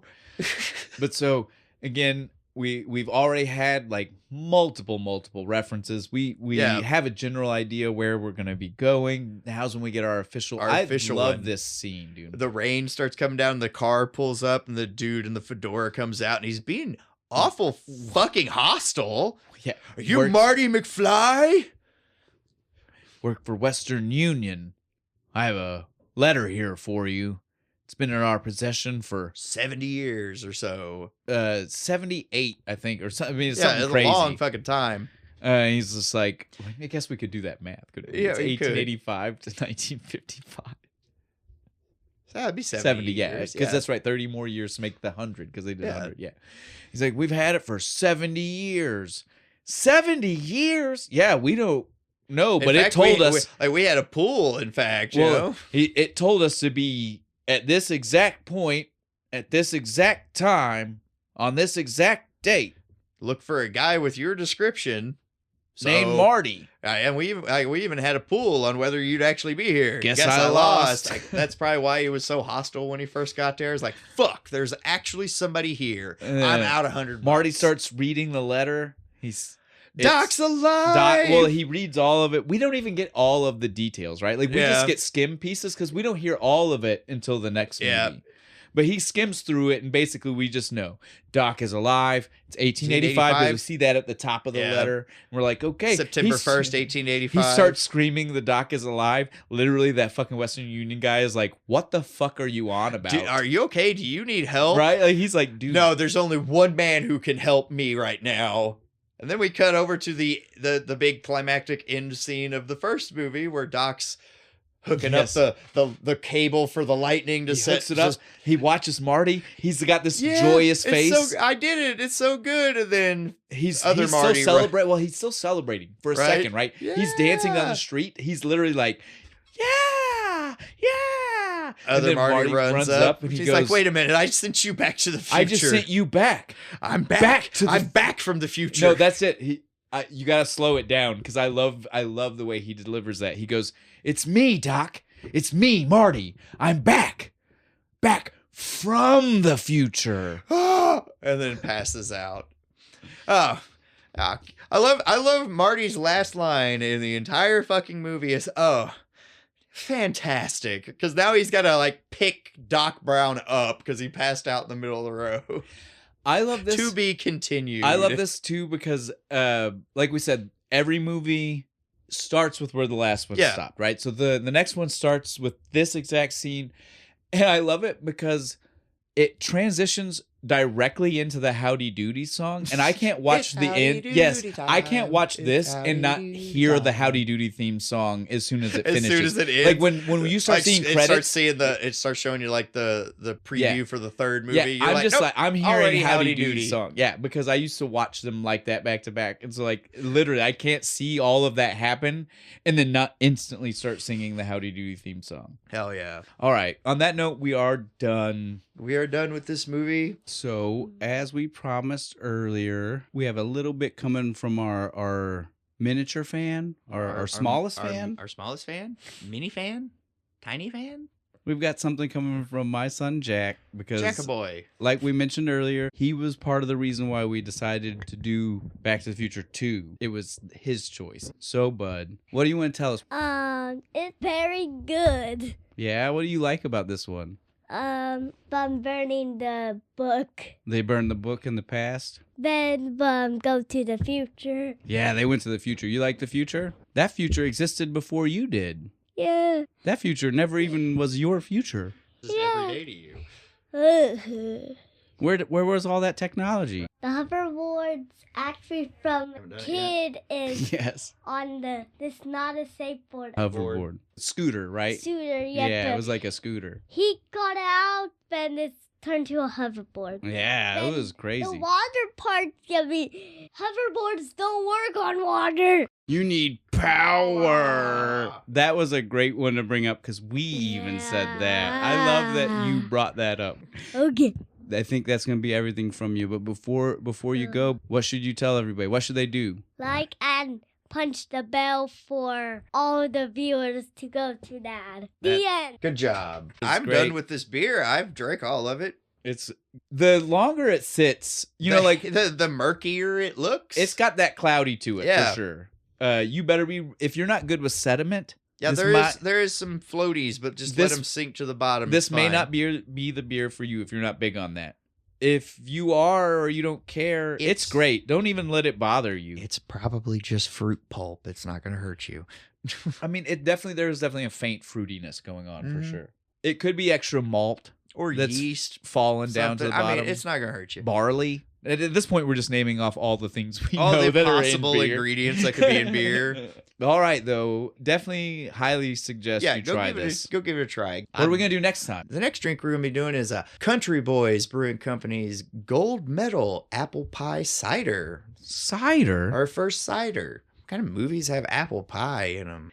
Nothing quite as American. Yeah, as American as apple pie, right? All right, guys, you So know that's how as that many is. clues as I'm going to give Yeah. you. You guys know how to play this game. Leave your guesses in the comments section below. I think that's it. All right, cool. This old man showed up and gave me this fucking book with a bunch of scores in it. Do you think we should really look into this?